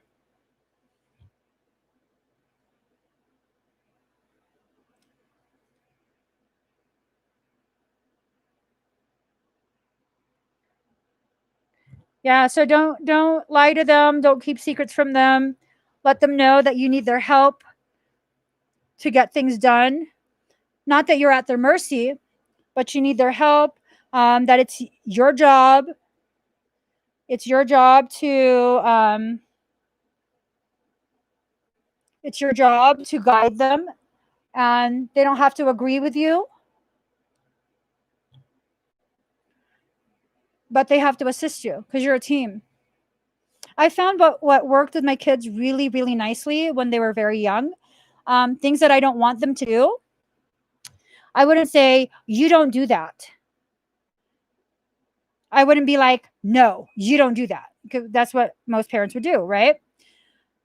I would go and be like, hey, what are we doing right now? Why are we doing that? And then they would explain. And then I'd be like, oh, I think we really should do this instead. Do you want to do this instead? And it gives them a sense of responsibility, and it gives them a sense of having a voice, and they won't be as eager to fight with you, because then you guys are kind of equals. Yeah, they will definitely thank you. You have to, and I'm not a psychologist. I'm not specialized in child psychology or any of that, before anyone gets on my ass about like I want to see your certificate. I've raised hella many fucking children. That is my certificate. But this is what I would do with my kids. Oh, your son has Downs.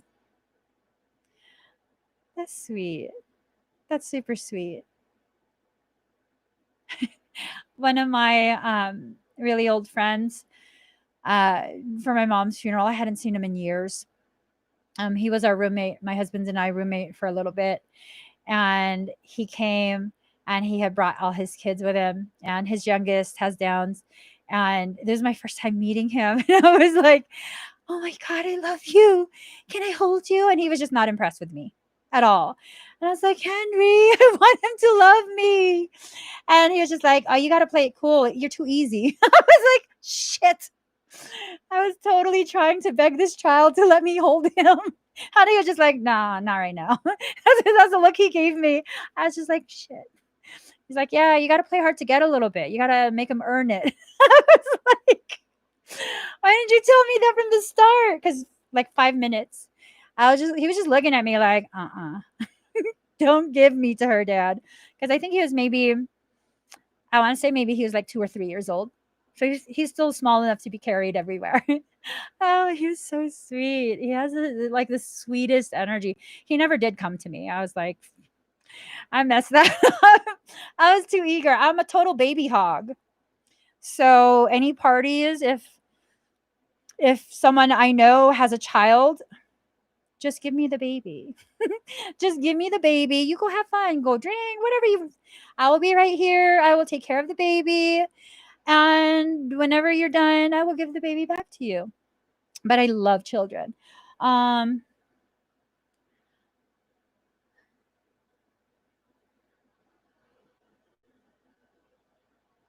Yeah, that's true. They're not as defensive if they feel like they have a say in the decision making. But at that age, unless you started it really early, um, it might be a little hard to shift it back to that.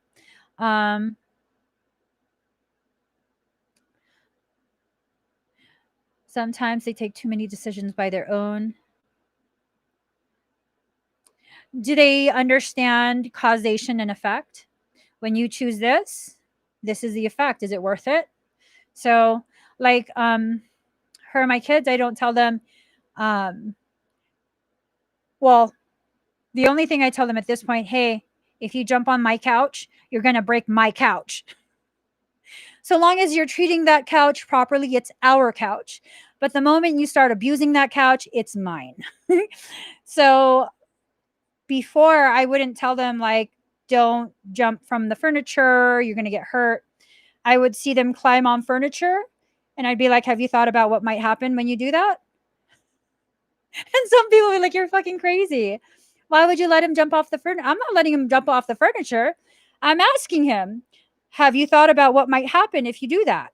Did you like weigh it all out? Is it worth it? And my kids don't jump off furniture like that. So that might be a good thing for you to establish. Um, ooh, I get told that a lot too, that I need to have more structure for my kids. I get told that by people who don't know how to raise kids. I'm just saying. I'm just saying the people who tend to say that kind of stuff are the people who think that I need to spank my kids, that my kids have too much of a say. Because the way my relationship is with my children, like if you ask me for something and my decision does not go in alignment with what you were expecting or wanted, you can tell me that. I mean, you can't cuss me out. You can't be disrespectful to me, but you can be like, I don't think that's fair. Well, okay, I understand, but still no. You know, this is my decision as your parent. I'm legally obligated to guide you, and we have those kind of conversations. My grandson would have told you yes and job. Hey, at least he thought about it. Because I mean, the way I would say it, it's not a threat. It's not an implication of you're gonna hurt yourself. Like, have you thought, and I will watch them do it. And all it takes is for them to witness one of them get hurt, and then all they're like, I don't want to do that. I'm not. I'm not going to do that. I'm not going to do that. um, yes, often people who aren't even parents. Okay, this might offend quite a few people. You might feel like you are a parent. You might feel like, as a woman, I am a mother because I have my dog, and my dog is my baby. That's fine. I respect that. But please understand, your relationship with an animal is not the same as your relationship with a human child. That's very different. It's very, very different. And this comes from someone who, before I had children, I had a Chihuahua and I had a Boston Terrier, and those two were absolutely treated like my children. I carried around a baby bag with wipes and snacks and all kind of shit in there for them. So they're two very different things. You can feel like a mother all you want. I absolutely respect that. But please don't think that just because you have trained your animal to follow your commands that you can do that with a human child. It's totally different. Totally different. Um,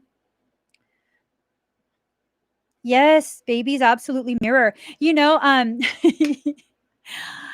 My kids, my kids are so I have a tendency to hear from people that my vernacular is not really how most people talk.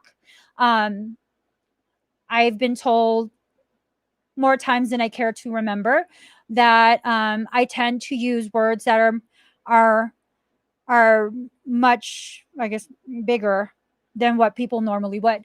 Until you hear my kids.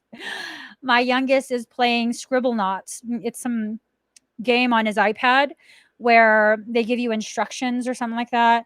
And you have to type out what you want to manifest. So, say, like, they say, um, the knight is looking for something to fight. And so you have to type in whatever the knight is going to fight, be a dragon, or it can be tenuous kitties. Do y'all know the definition of tenuous? My youngest, Mommy, how do you spell tenuous? I was like, for what? Well, I need tenuous kitties. I'm like, do you mean 10? No, tenuous. I was like, I'm sorry. What are you going to do with the tenuous kitties? They need to fight a dragon. But this is a peaceful dragon. So I need tenuous kitties. I was like, what? And so I gave him tenuous kitties. Oh.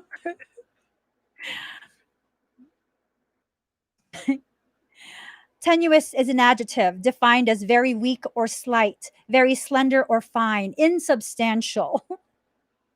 He had a peaceful dragon and it needed to fight tenuous kitties. I was like,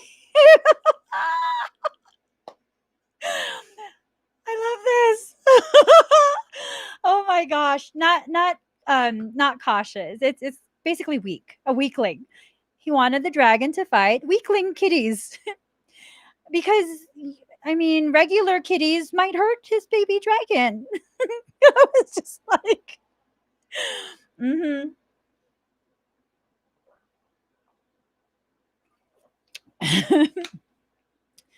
And then like I think there are I think all my kids were in the living room watching Kung Fu Panda.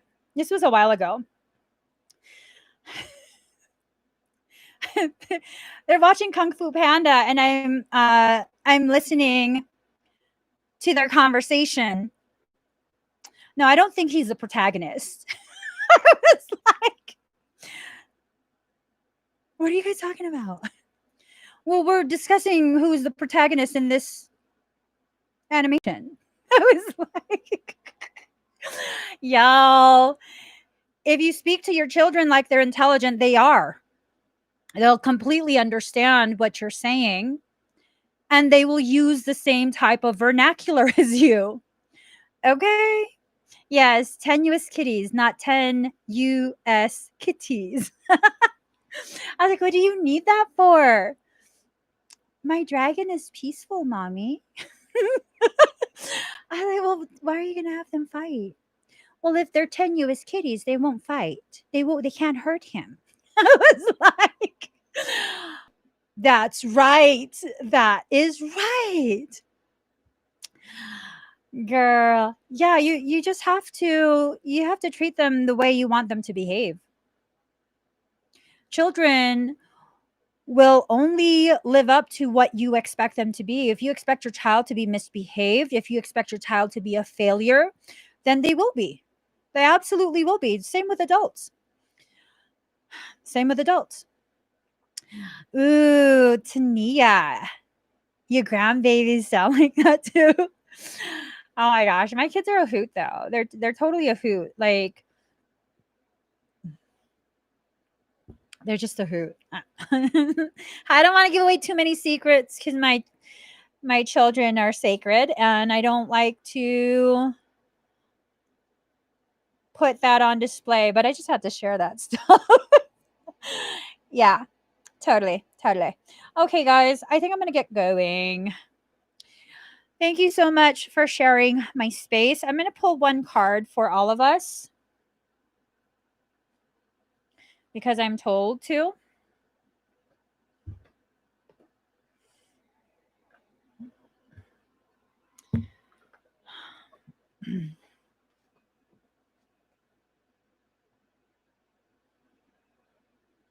Wow.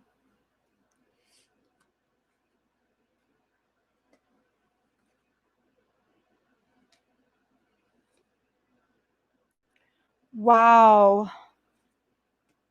This is telling a story. I'm not even, I haven't shuffled it.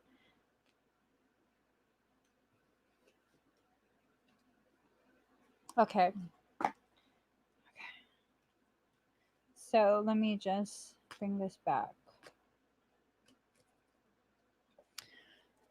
Right now, we're existing in a field that's very much illuminated. A lot of the things that we've been able to ignore, pass off, explain away, all of these things, they're really coming to light at this point. And we're beginning to see that this field is not leveled. This field is crumbling. This is a field of illusion, a field of separation, segregation, all sorts of domination, It's time for us to recognize what's on this field of light, okay? This light field.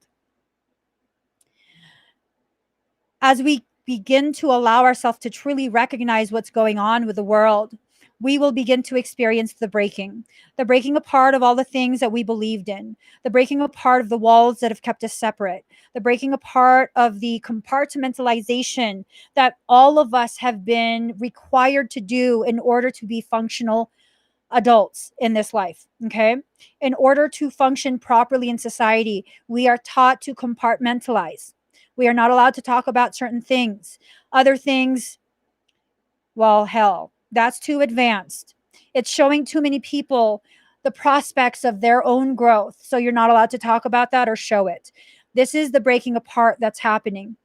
Okay. All those strings that were used to bind us, instead of connecting us, these strings ended up binding each of us. And those are the strings that are being broken. We're being asked to do a dance together, the communal dance. We're being asked to connect and move in unison. What is dancing? Movement. Movement filled with grace. Grace being more than just, you know, moving in a beautiful way. Grace being able to maintain your integrity, your dignity in the face of opposition, threats, all of that stuff, in the face of ugly things. Those of you who join me often for live streams, you're not regular people. I want you guys to know that. You're not regular people. You're just not. You're here for a very specific purpose. You feel drawn to me.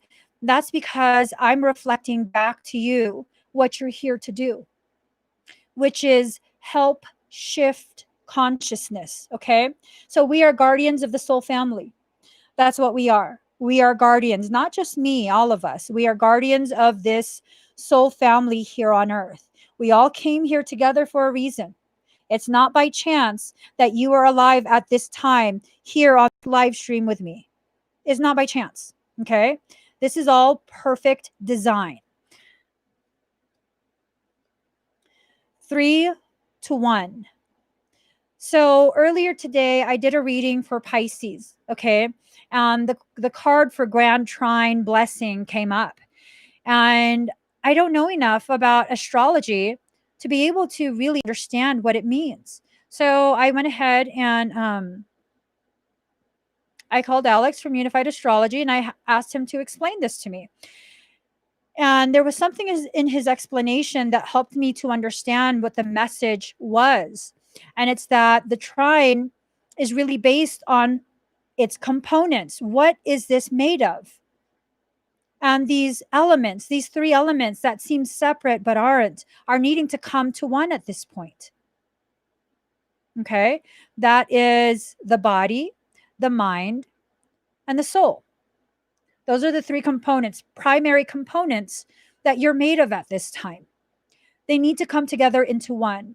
No more duality where there's one half of you that's spiritual, the other half of you that's physical, and then there's the mind that tries to reconcile the two.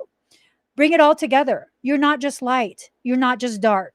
You're a totality. You are both combined, unison, merger, totality versus duality. Now, this world would have you try and believe that you are duality and that you have to choose one or the other. And heaven forbid you allow yourself to acknowledge any of your shadow aspects. You know why? Do you guys know why we are taught to fear the darkness and why pretty much all of our most valuable power, our most beautiful parts are hidden deep in that darkness? That's done for a reason. Because we have this intrinsic fear of darkness, that used to be a part of our survival instinct back way back, way back. Okay. That's the last vestiges of our reptilian mind. And so much of our true power is hidden in that darkness. Yes, Adam. So you can't harness it. Not until you're mature enough emotionally and mentally to explore those shadow aspects. It's only at that point when you are mature enough to lose that fear, rise in consciousness enough to no longer listen to the reptilian aspects of your brain, that you're able to tap into that. So at this point, we're being asked to tap into our totality. You don't have to know what your purpose is. You don't have to know your soul's identity or any other real detail, what you've been filtered through and any of that. No, you just have to do the work to embrace yourself as a totality. This whole love and light skewed teaching, controlled opposition. That's basically the topic we started this live stream on, right? About controlled opposition, about how there's information that's released. It's that information is typically a half truth. There's enough truth contained within that lie that it's damn near impossible to prove that it's a lie. So it's a half truth. Half truth is much more dangerous than a full on lie because you can't actually prove it wrong, can you? Nope. And that creates division. Okay. So a lot of the things we're being taught right now in spiritual circles, communities, classes, um, careful of that. Okay. Careful of that. I'm not trying to encourage you to drop and learn from me. You don't have to learn anything. You don't have to do any of that. But be careful what you believe in. Really, really be careful. Because right now there's so many half truths that are being spread far and wide. Okay. Um, we're entering a stage where we are purging all of that unnecessary weight, the guilt, the shame, the refusal and rejection of self. You have to shed all of that. That's programming, indoctrination. That's not even yours. Okay. um, Also, a part of what we're doing right now, what we're needing to focus on, is needing to allow ourselves to shed the perceptions of who we think we are. For many of us, who we think we are is not who we actually are. Our identity, up to a certain point, which most people have not reached that certain point. Up to a certain point, your identity is defined by other people's perception of you as they need you to be. So you'll find people who perceive me to be evil because they need a villain in their life. They have found a new hero, and now I'm being asked to be a villain. You can ask me all you want. I'm not going to be anything outside of who I actually am. But that's not how society functions. Most people will function in a way where you have to live up to whatever that expectation is. That's why I tell you guys, whatever you expect your child to be, that's who your child will be. Okay. That's who they'll be. You think they're, you're inconvenienced and annoyed because they keep crying as a baby. And so that creates a perception for you. Okay. It doesn't mean you're a bad person. It's skewed your perception. And so now that's what you think. Oh, this one is my kid that's like a whiner. You sure about that? You sure about that? Or is that just your perception because you were tired and you didn't want to deal with it? And it's okay if you were tired and didn't want to deal with it. Everyone who has had a newborn knows that feeling. Okay, everyone. But it's just all about how deeply you want to hold on to the identity that you're giving to someone or that someone has given to you. Hi, Annie. Annie says our identity is just programming. We've been conditioned to believe different things. That's not true about ourselves. Exactly. Exactly.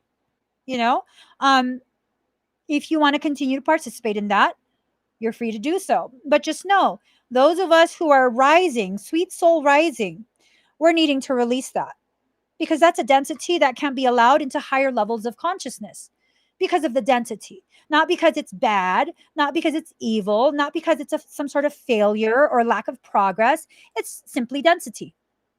So the next card, sensual awakening. Hold on.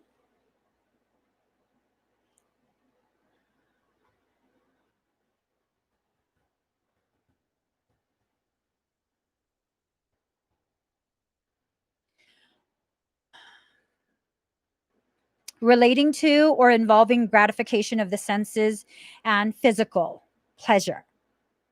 So, sensual awakening. All right. Many people would simply define sensual as sexual, and it's not. That's why I'm reading the definition. So,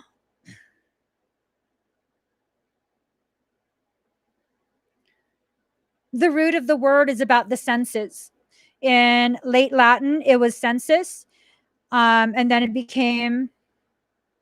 I don't have my glasses on. I can't see the letters. I can't see the fucking letters. But again, the definition of sensual is an adjective relating to or involving gratification of the senses and physical pleasure. Okay. So, sensual awakening is allowing your higher sensory perception to go full active, where you can see, feel, hear, taste, um, I don't know, whatever other senses there are, to a higher level of sensitivity where other people's pain can be felt by you. And that's not the goal. It's not the goal to feel other people's pain. It's the goal to allow yourself to experience whatever your soul believes you need to experience in this life, and to be able to see that from a higher level of perception. The filters that you use to see your life, to view the people who you interact with, those are all based on your level of dimensional consciousness. This is the reason why the goal is to rise higher in dimensional consciousness.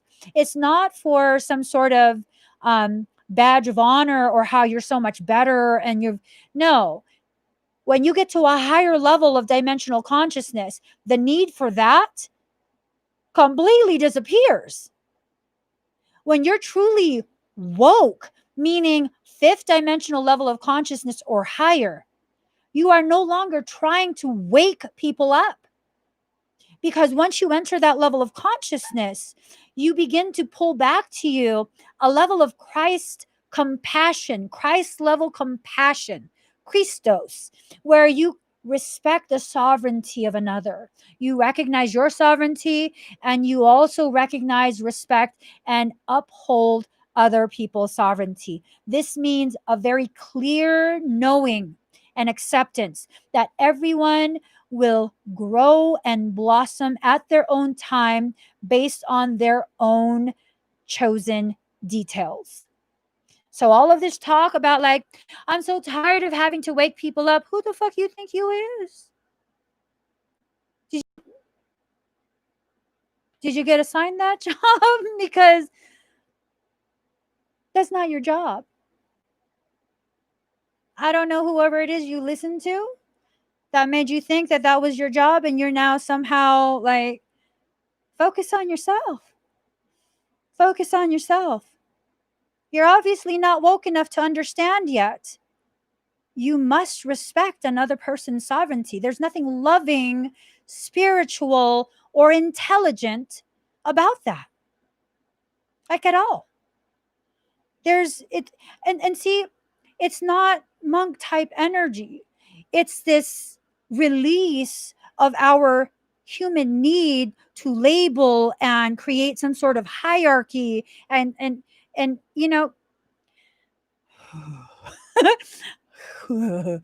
it's it's something we will all reach when we are ready to. All of us. All of us. It's not some higher level of like, I'm a guru, I'm above you. No, not at all. Not at all. Once you get there, you absolutely recognize, holy shit, I was trying so hard to do something and be something that I already am. What the? Mm-hmm. And it's not like you're feeling the rise. I'm grow. No, it's not that at all. It's like, God, life's been so fucking hard. And I just need to get through this. I just need to get through this. I just need to get through this. Oh my God, I don't know if I can get through this. And then it's done. And you look back and you're like, shit, I can't believe I got through that.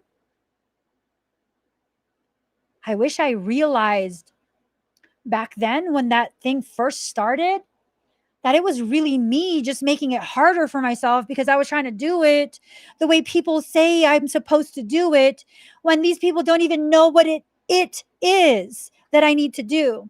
And that's the thing. Many of us don't know what we are supposed to do. I've been asked many times by many people, is there some sort of book of life, like an instruction manual? Yes, there is. You're a living book. You're writing the manual as you live. You are that book. And until you experience that circumstance, until you experience that level of challenge, pain to help you learn and grow, that chapter's not being written. And that's why when you are too busy, you're constantly keeping yourself busy. And I didn't realize this until not too long ago, actually, maybe just a year or two ago. Um, Being consistently busy, always go, go, go, that's a form of avoidance. You're avoiding facing your life. I was talking to a I was talking to a really good friend this afternoon about the Pisces live stream. And he brings up the whole twin flame topic and yada yada. And he had said some really, really profound things. And again, y'all be seeing me like I know shit. I don't know shit. I don't know shit about shit. I'm telling you guys. Um, Hold on. I think it's important that I actually. So, letting go isn't trying to block when that energy comes in. It also isn't trying to pull that energy in when the energy distances. Just let it be. No action needed. It's a happening. This dynamic is happening. It isn't something we are doing, and definitely not one to control. That's so profound. It's like I understand that, and I could have sworn I was doing that, but I guess I wasn't. To some degree, in some aspect, I wasn't, because he even wrote, um, um, okay. Pushing away isn't letting go. Letting go is letting go. No push, no pull, just let it be. That's profound, right? That's profound. And it's like, I want to convince myself that I'm letting certain things go, but in reality, I'm like, fuck out, get the fuck out. That's not letting go. That's, and that's the beautiful thing about friends who are very observant and can observe, witness what you're going through, the thought processes, the experiences, and then be honest in their observation. That's a very, very profound gift to have in your life, when someone can be honest in their observation. Because really, sometimes the only way you can see the finer details, the nuances of the lessons that you're currently in, is when someone outside of the lesson helps you to understand what they're witnessing. Okay, so all of this leads you back to card number 4. Number 4, simplicity.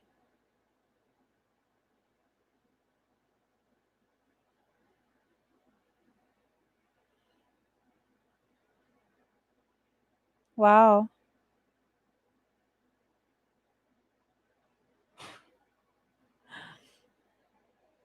What do you guys see in this?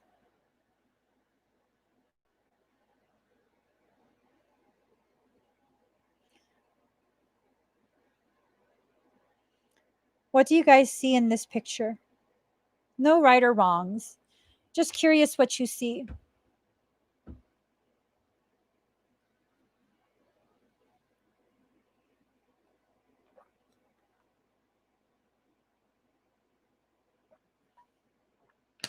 A dance. What else do you guys see?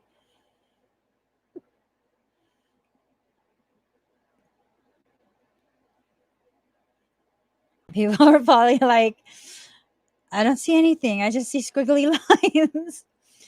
Taking a bow, a mouse, a drop, a rat with a cane, a horse, a person with their head down, a crutch, so many different ways to see life, all of them needing to be honored, accepted, heard, none of them being any more right nor wrong than anyone else. Just a shift in perception based on the experiences you've had in your life, causing you to allow your brain to form pictures out of lines. Ooh, mother and child. Ooh, that's deep. That's deep. A child playing, person looking at a book. There's so much that we can see in this. A cat playing, reaching up. There's so much for us to release in order to receive. You have to let go of all the things that are taking up precious space within your auric field. The very things, the thoughts, the feelings, the grudges, you know,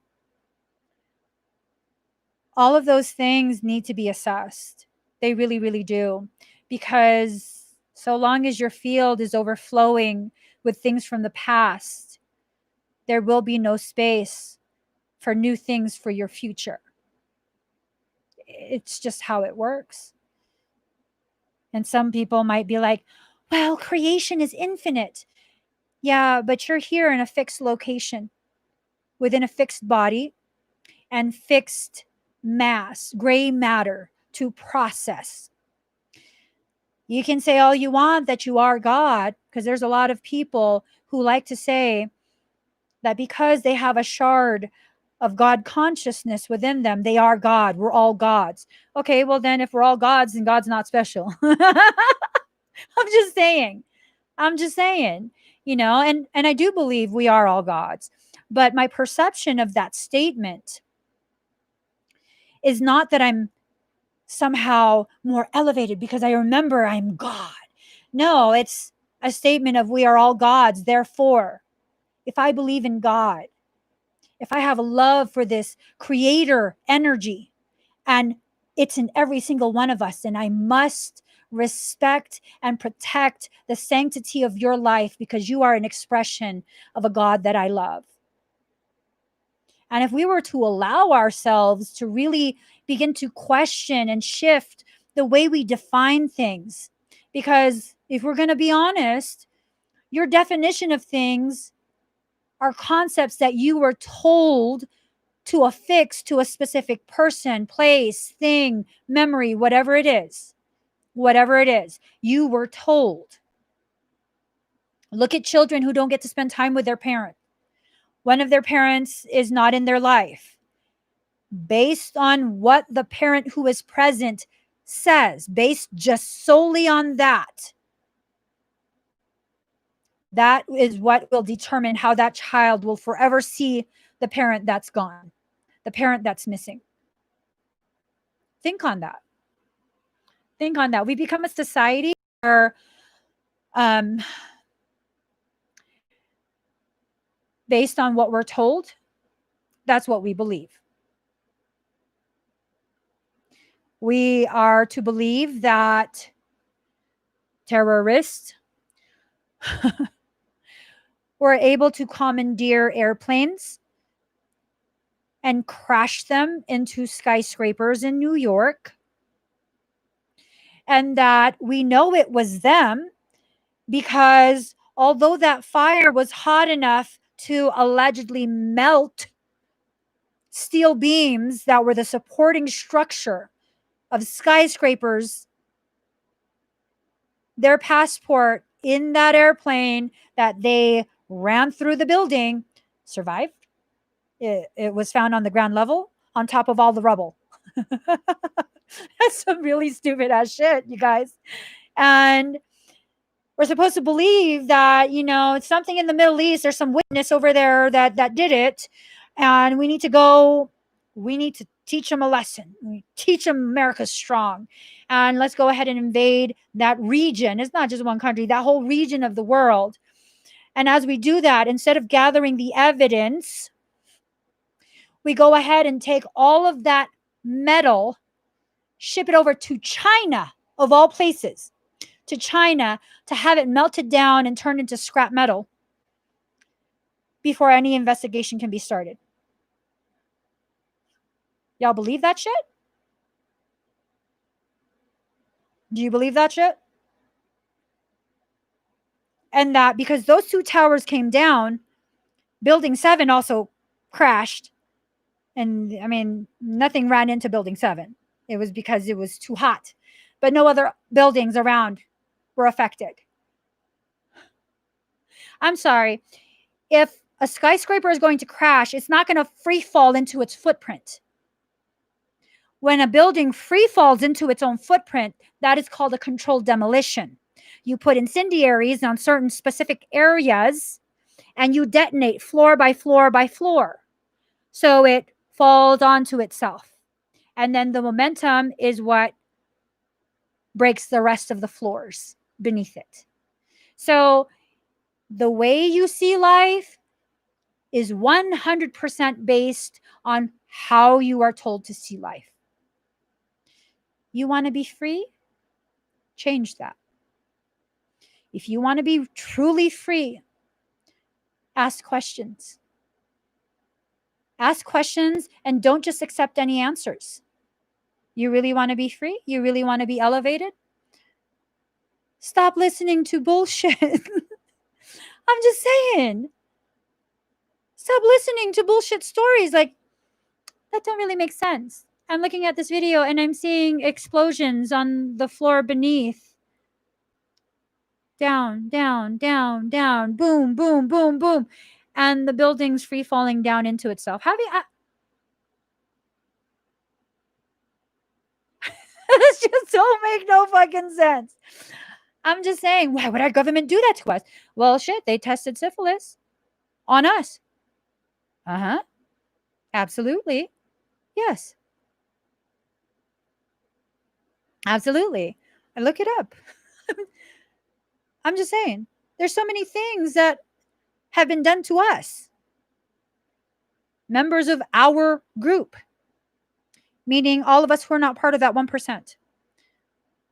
I'm just saying, redefine your definitions. Define it based on your life and your experiences, okay? Don't allow anyone else to tell you what to think. Don't be too afraid to question. Ooh, Rachel. I think one of the hardest things I've had to do is unlearn what I was told throughout my life. Let's please not use the term sheeples, because the people who use the term sheeples are the very people who are programmed to be controlled opposition. Let that sink in.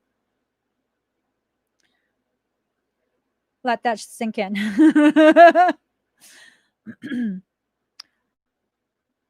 Those are the very people who believe, and I'm not saying they're bad people. Those are the very people who believe they've gotten the truth when in reality it's another form of controlled opposition. No, don't be sorry. You typing that gave me an opportunity and inspiration to talk about that. I used to use the term sheeple. I used to use that term until I realized, holy shit, what the fuck am I even saying? Yeah, I mean, that was way back in like, I don't know, a long time ago. I don't know, like long ass time ago. Yeah, it helped me to realize, but I didn't realize that until I leveled up to a higher level of consciousness. It helped me to see all the ways in which my behaviors, although they were very well intended, they were very destructive. They were, you know, um, they really were. I sit and think about all the times I got so upset and so frustrated because, oh my God, why you don't know about esoterica? and I would get all squeaky voice, like, what? You don't know about esoterica? Yeah, no, girl, ain't nobody interested in esoterica at that time. It wasn't cool. It was just weird library shit. Just really weird library shit. And it frustrated me because it's like I'm the only one that's interested in this. I'm the only one that sees the roots of the truth, because once you get to the roots, you'll understand what the tree is. You have to get to the real roots, okay? You'll be able to understand what it takes to fell that tree. But if you don't know that, you're going to keep trying to trim a I can't, you guys.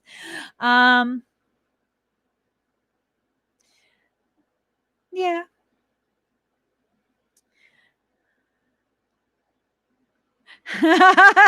Sarah. Christopher Columbus discovered America. In school, I was like, how? People was already there. Okay? Seriously. Um, if you watch the History Channel, um, history is written by the winners. Just so you know. History is written by the winners because it's his story. It's written by the winners, and what we're doing right now, what we are seeing right now, and this statement and this sentiment is not me supporting the continued existence of statues that glorify abusers of humans. Okay. But what we're doing right now, what we're witnessing right now, is the rewriting of our history. It's the rewriting of our history. And typically, what happens when one nation goes to conquer another nation, they have to erase the history of the people. They have to take their identity away so they can be assimilated into the new nation, the new order. Let that sink in. Let that sink in a little bit. Seriously, let that sink in. What's that make you think of? What's that make you think of?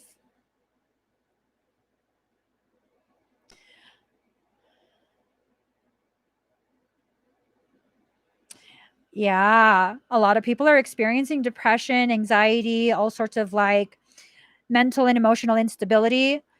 And that's a huge distraction from what we're seeing right now. Someone had commented earlier, like way earlier in the live, that they've passed a law, something about vaccines in Colorado. Well, having been that I had just left a major city of Colorado, I moved out right when I heard about this shelter in place shit. I was like, I'm not getting stuck in this fucking place. I don't fucking think so. Michael told me to move, so we moved. So yeah, I still was getting a lot of notifications regarding Colorado stuff. And apparently they were having a meeting to discuss the continuation of this proposal regarding vaccinations, mandatory vaccinations, and blah, blah, blah, blah, blah.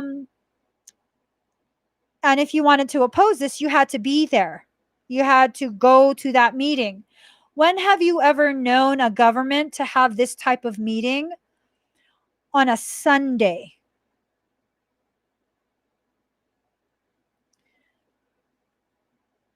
Have you guys ever heard of a government body having a meeting on a Sunday in the middle of violent protests where there was gunfire, there were fires, riots? When have you ever heard of that? Have you guys ever heard of that? Having a meeting on a Sunday? In the midst, like this is the first maybe week, less than a week actually, of the riots starting. I'm just saying. I'm just asking questions. I'm not even saying. I'm asking questions. Mm-hmm. While on lockdown. Exactly. While on lockdown.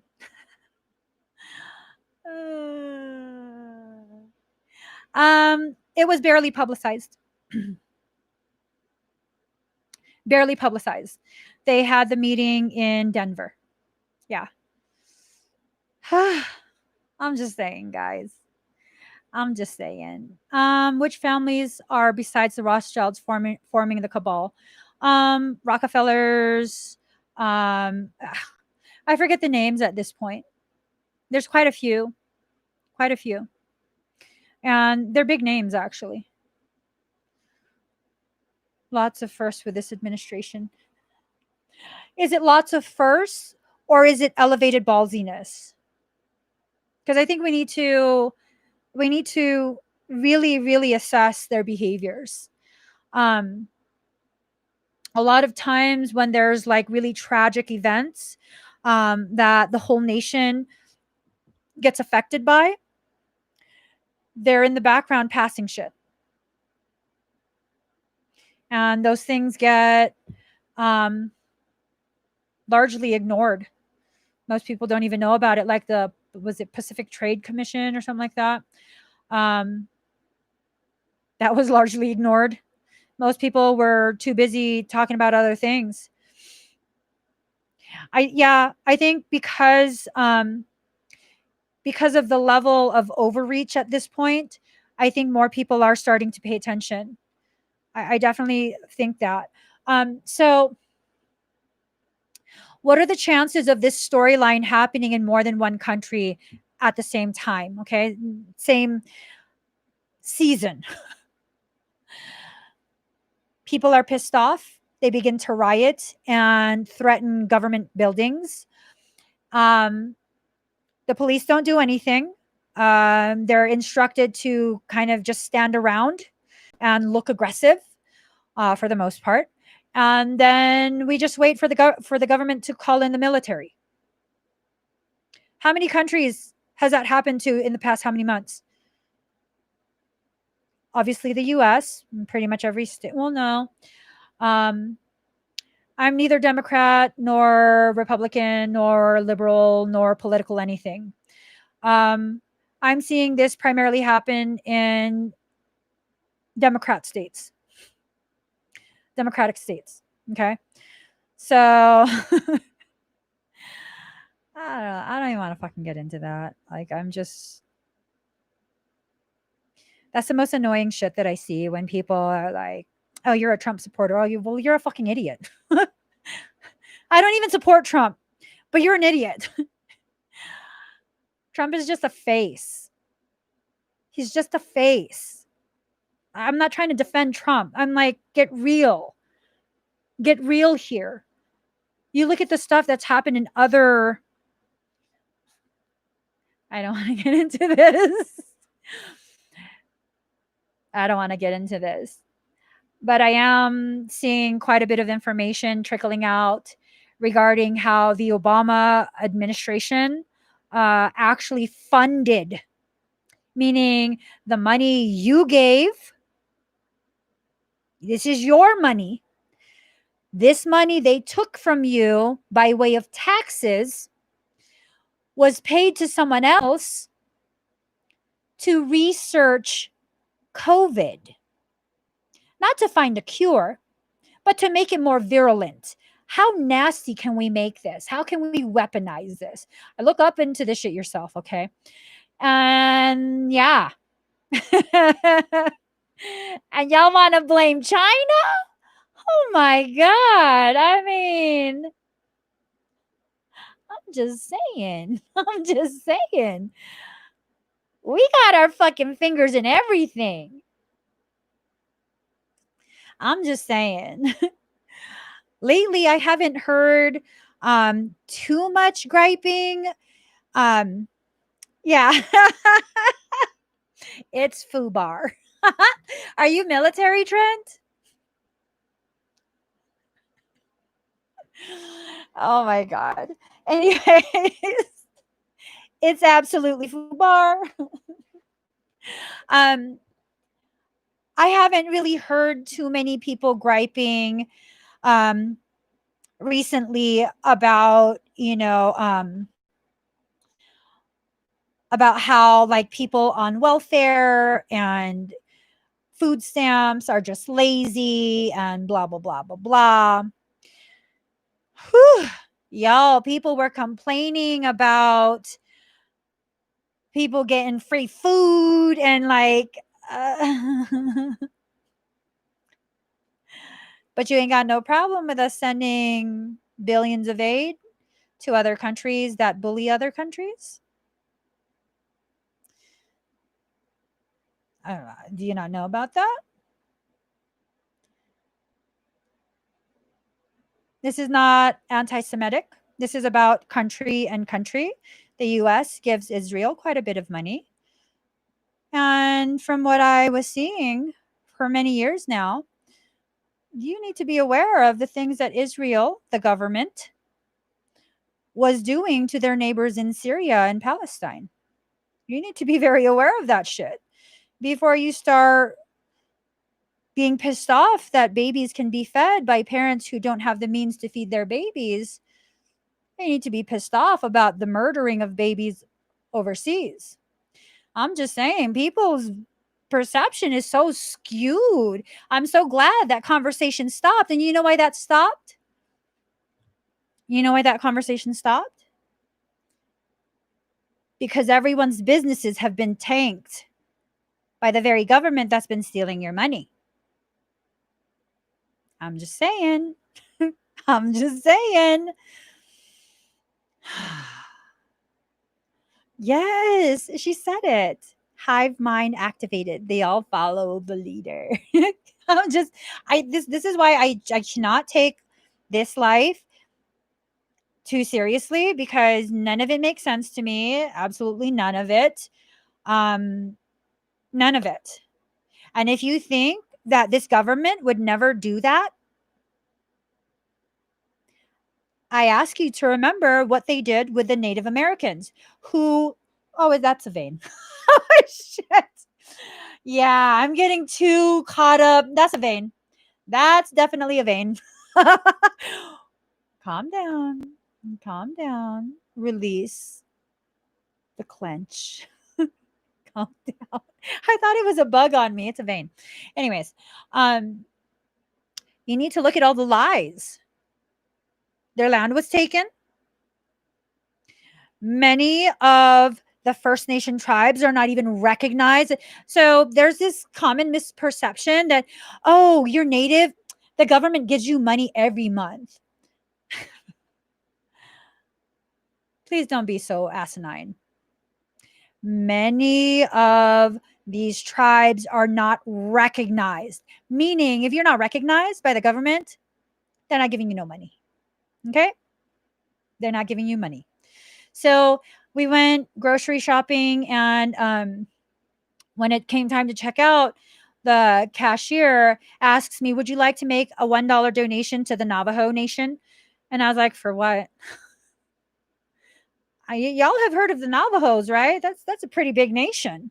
That's not some rinky dinky little nation that no one knows about. And no, Navajo is a huge nation. So you'd think they get some sort of reparations from the government.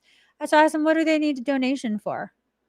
And he tells me that they were possibly the most heavily hit by COVID. They have no support, they have no water on their reservation. Y'all know where Navajo Nation is? That's some desert ass place. And they have no water and no aid coming from the government that kicked them off of their ancestral. I'm getting all riled the fuck up at this point. I gotta stop. Mm. Mm.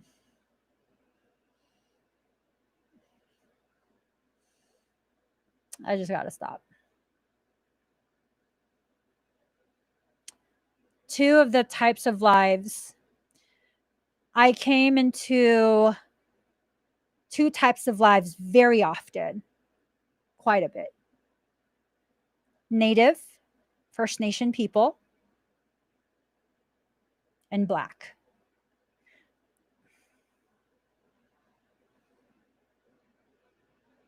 Don't get me started on those two topics. Mm-mm.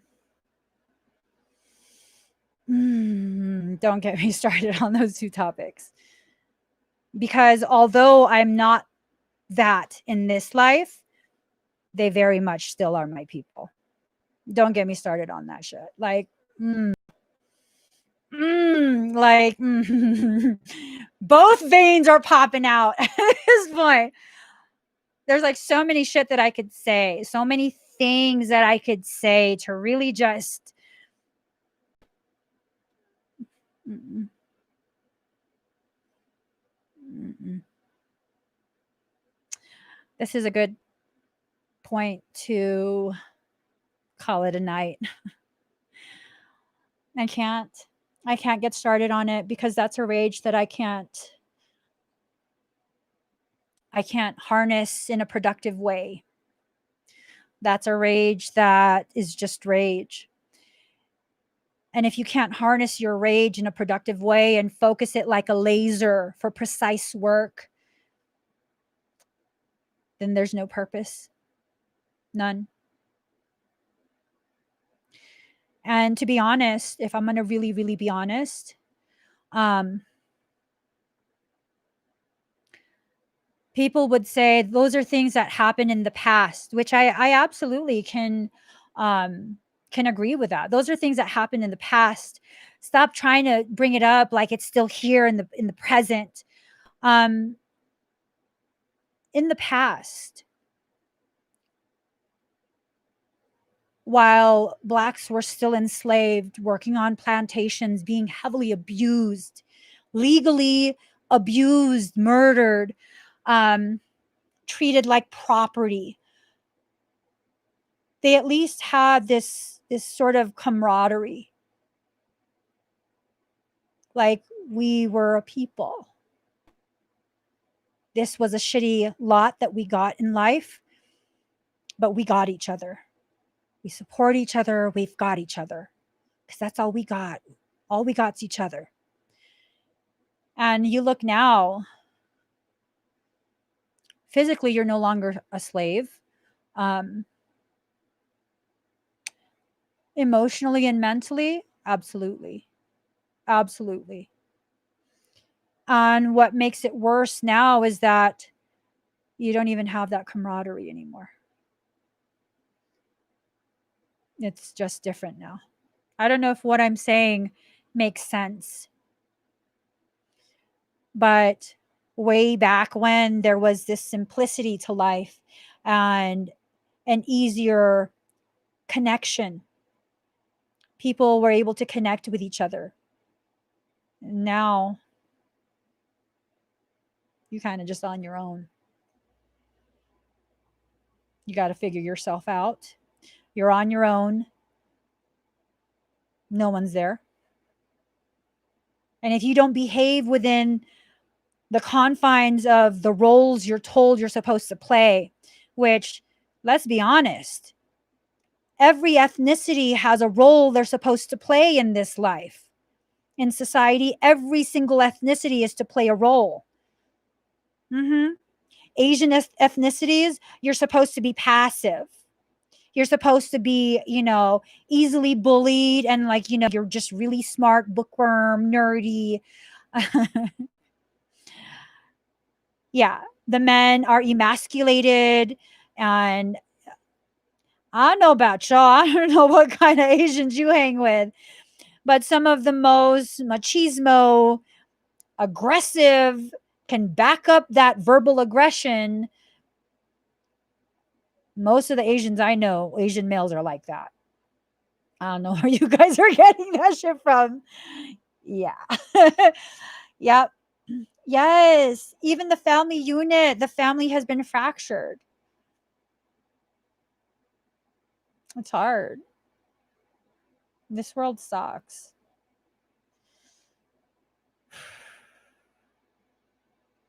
This world just sucks.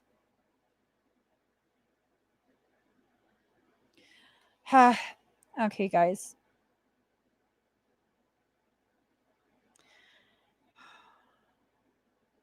It just sucks. It sucks. Ooh, wait, I saw a comment. Mental and emotional, and some people don't understand how tiring it is. Yeah. Here's the thing, and I apologize if I'm speaking out of pocket, but this is what I'm seeing and this is what I'm understanding. Every culture, every ethnicity that has integrated and become a part of the melting pot known as the USA. We are all programmed by our parents, whoever raises us, to play the role our race is to play in this nation. And so that's the thing. It's like people don't understand the weight that's being carried by each individual, the weight of the programming. It's hard, it's tiring. It's very, very tiring. And it's I can't even like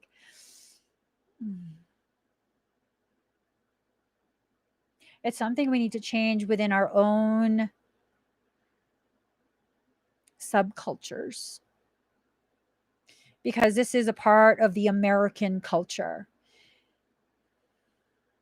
You know, each of us plays such an important role in how other people will see the culture we are born from. Each of us. It's crazy. It's crazy to say, but you are a representative of your culture. And people will see you for the color of your skin, the shape of your eyes, your height, the texture of your hair, all of these things that help to define what region your ancestors are from. That's all it is. That's all those things are. Characteristics of the people of a specific region. It doesn't make you any different. And people would like to say that, oh, no, there are different races. Okay. So we're not one species? We're all different? How the fuck do you think we have babies? You can't interbreed across species. And if you do, the children are sterile. Have you ever seen a liger give birth to another liger? No, they're sterile because creation will not support that.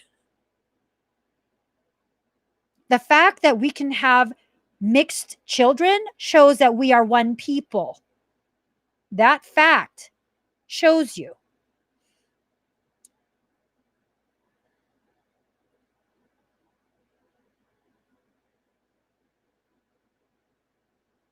Slim to none. What are the chances that we do that? Slim to none. Because there are still people who are still able to exist in a comfortable state. And because they're able to exist in a comfortable state, they can still rationalize for their personal existence that it's not their problem. That's why. That's why. As long as someone can think, oh, it's over there, it's those people, it's not me. That's not me. That's not my problem. Yeah. As long as people can be able to feel that way, then yes, it's not going to happen. There's not going to be some sort of unified peace. Now, if enough of us are inconvenienced enough, then we'll be pissed enough to do something. Do what? I don't know. I'm not promoting violence. But enough of us will be pissed off to do something. And if enough of us are pissed off to do something, hopefully legal and peaceful, that's going to inconvenience the ones that still think it's someone else's problem.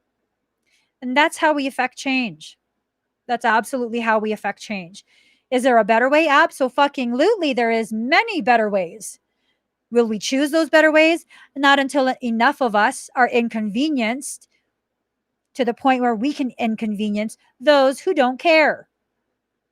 Just saying. The cabal is one thing. It's worldwide. It's one thing. If you really want to get to the heart of what it is, it's one shadow government for the entire world. The world leaders report to this one shadow government. Look into it. Black Pope. I'm not talking about ethnicity. He's not black skinned. Black Pope. Look at that. Look that up. Really look it up. Black Pope, straw man, legalese, maritime law. There's a lot of shit, you guys. These are these are things we all need to be aware of. Hmm. Are you aware that we exist under maritime law? Are you aware the United States of America is a corporation? By one change in that title, we went from nation to corporation. Are you aware that if your name is spelled in all capitals, that's your straw man? They're not addressing you, they're addressing an entity on your behalf. This entity exists on your behalf. This is what your social security number is. You are a commodity, a traded commodity. Did you know you don't own the land? You think you own the land? You think that's your house? If you pay a mortgage, you're renting the structure. If you pay property tax, you're renting the land. That means you don't own the land. You don't own that land. And if you own that land, you better look up your title. Better look up that deed because it'll tell you you have no mineral or water rights. If they find gas, if they find oil, an oil deposit, or any kind of thing that's a commodity, precious metals, precious stones, they can tear your shit up. They can because they own that and they can get that. They can take it out. Of course, they have to put all the dirt back. They can take that out. Yeah. Didn't know that. Did you know that there's some law? I don't know the exact of it anymore. So don't quote me on this. But there is federal law that grants federal land, selling it for, I believe, $1 an acre. You know how you can get it for $1 an acre? If you're a big corporation. Because you have to be able to show that there is some sort of commodity that you can extract from that land. You have to be able to show the government that you can make profit. You can rape that land for profit. And they'll offer it for $1 an acre. Crazy shit, huh? Crazy shit. And you don't have to give them a kickback of any funds. You just, you know, you make your money. And I guess the kickback is through taxes. A 501c3, a not for profit corporation. 501c3 does not mean you don't make money. It means you don't make a profit. So as long as you are able to prove and show that you spend as much as you earn, you're still a company. You're a 501c3. People think, oh, it's a nonprofit. They don't make any. Oh, fuck yeah, they make money. I want you to look up how much a CEO of a nonprofit earns every year.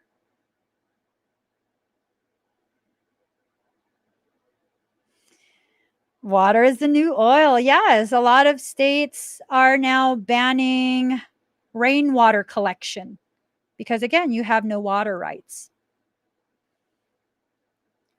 It's just crazy. The world we live in is crazy. People are totally like, they're preparing for, they're preparing to bug out. They believe that, they can get their bug out backpack and just take off into the woods when shit hits the fan. They're going to take off into the woods.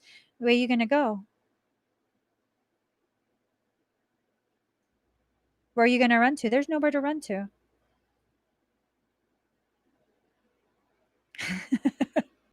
Oh, man. Corporations have been buying up the water rights. The hell was that? Was that a bug? Oh, no, it's my mole. Shit. Ah. So let's see.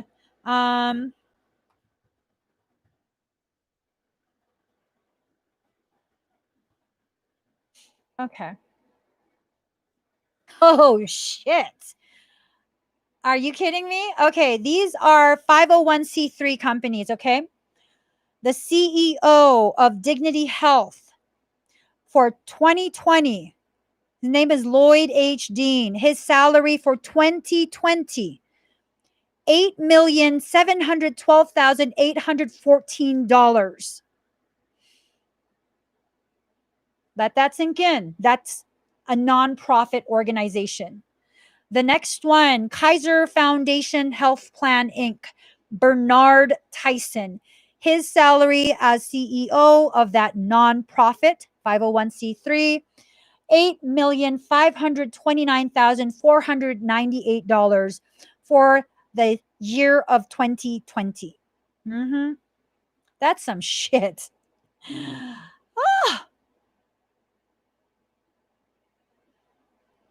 the average nonprofit CEO makes 120K a year. And that's according to some sort of study from 2016. So I'm assuming that 120 a year is probably about 200,000 at this point, maybe higher. How much did the Salvation Army CEO make? The UNICEF CEO, Carol Stern, earned nearly $522,000 in 2016. The head of the Salvation Army, God, I can't read anymore. I can't. I can't, you guys. I can't. I can't. I have. She said it. I have. I was very, very deep into researching, like really digging deep into truths and for a few years. And it actually triggered severe depression. Severe, severe, severe depression. So I had to stop. I had to completely stop. Um, and you know how it stopped? Um, I came across a few documents.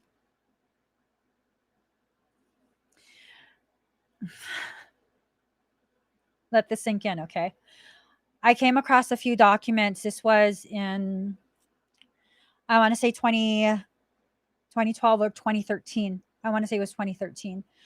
Came across a few documents that were mind blowing. These are when you become part of very small, very well cloaked circles where they have access to very sensitive information. Um, you get access to very sensitive information. And I was doing some studies for myself regarding the trajectory of certain information that I was downloading, galactic information. And right, I was calculating something. I was calculating about what's happening right now. I was trying to project timelines, and I was very, very fucking close to doing it. So fucking close. Then suddenly my laptop shut itself down. It was plugged in. Brand new MacBook. Brand new MacBook Pro. Uh, shut itself down, and then I tried to reload it, and it wouldn't. And then someone tried to recover the information because I had so many fucking files on that laptop. Someone tried to recover the information from the drives, and it was like it was wiped completely clean, factory reset, at least 3 times type of clean. And so I ended up getting a new laptop, and it shouldn't have stuck with a laptop. I had everything bookmarked and specifically organized. That should be connected to your email. All the bookmarks gone. The folder that had, because I was all about redundancy. So, bookmarks, folder in the email containing specifically organized with those same links, and then an external hard drive that backs it all up. Folder deleted, trash emptied, hard drive won't talk to the laptop, the new one. I was like, holy fucking shit. It's all gone. All of it. All of it gone. And so it was too much for me. And I was like, fuck this. I can't look up anything else anymore. Um, Project Bluebeam is very old. Project Bluebeam, Paperclip. I think it was something like Looking Glass. Dude. So this is what I figured out. So I have multiple externals. And at this point, I no longer use the time machine off of the MacBook. Um, oh my God. All right. So you have to go ahead and format the new hard drive, the external, and then you have these directions. You just look it up, and it can create folders instead of using the time machine, where it just takes a screenshot of the apps and whatever you have on there. You're actually manually copying each folder. And so that's what I do with multiple drives. So you can plug that into any laptop. It doesn't have to be a Mac. It doesn't, you can do that. And then I have multiple email.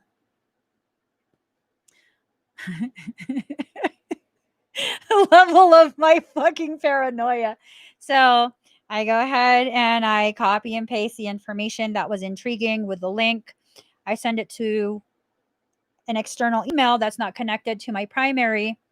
And then I go ahead and I can send it to a completely different email. You guys, it's it's too much. I'm just like, fuck it. I don't even care. I don't even care anymore. Take the information. I don't remember shit anyways. So that's kind of at this point I shit's gonna happen the way it's gonna happen. I'm not gonna be able to shift anything that I'm not allowed to shift. So whatever. That I'm at that point here. That's where I'm at now. Whatever. It was promised I'll be okay, so I'll be okay. I'll just do the work I'm supposed to do, whatever that is. And then that's it. So you guys,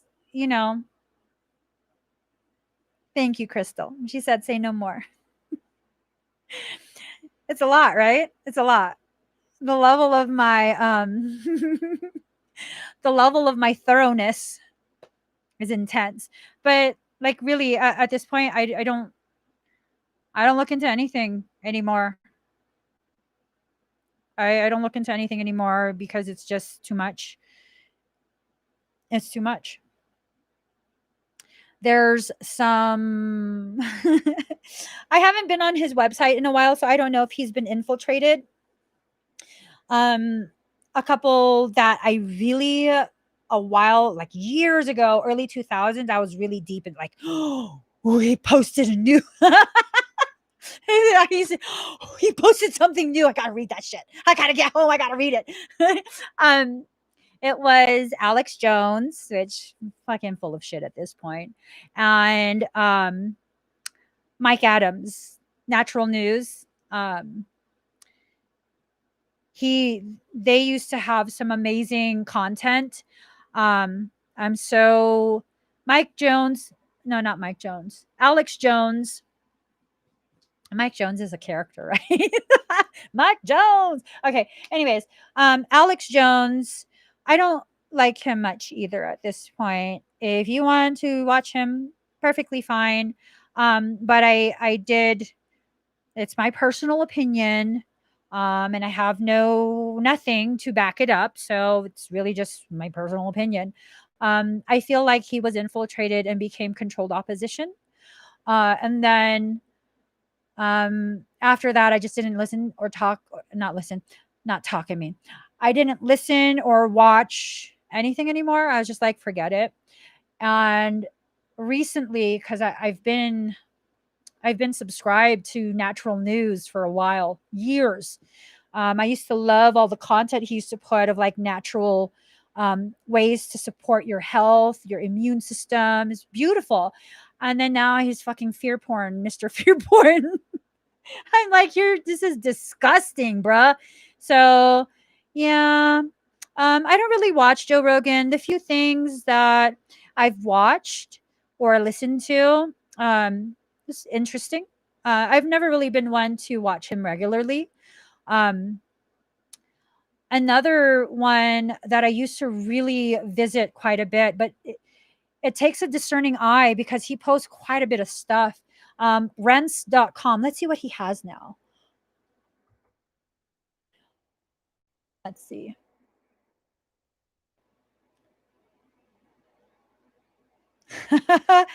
Gen Zer sums up all the bullshit in 60 seconds. You go, girl. Okay, let's see. Oh, what the freaking frack. Okay. And then he has a lot of.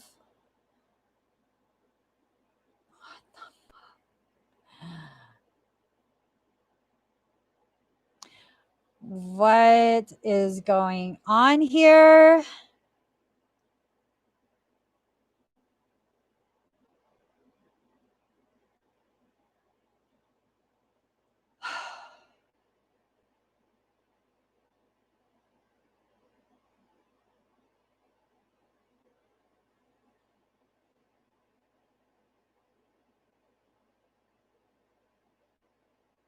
I can't.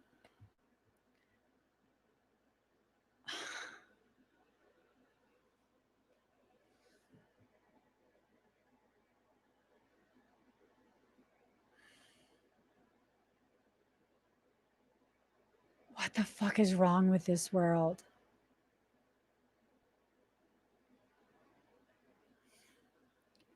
Why did I go on this website?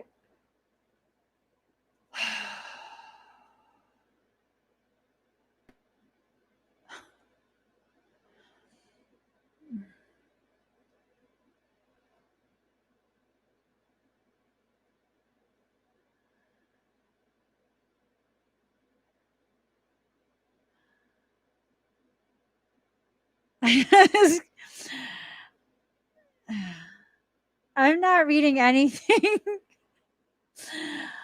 They're like the eyes cannot unsee what has been seen.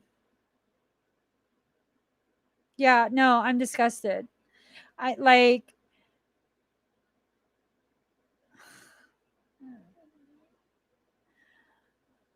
wow. Okay. Um yeah, I gotta go. I don't even think the spray is gonna help me. I gotta go, guys. Mm. Thanks for chatting with me. And read stuff for yourself, okay, guys? Don't just blindly listen to people. Don't just blindly even listen to me. Question everything. Everything. The more people that know about it and accept it, question it harder.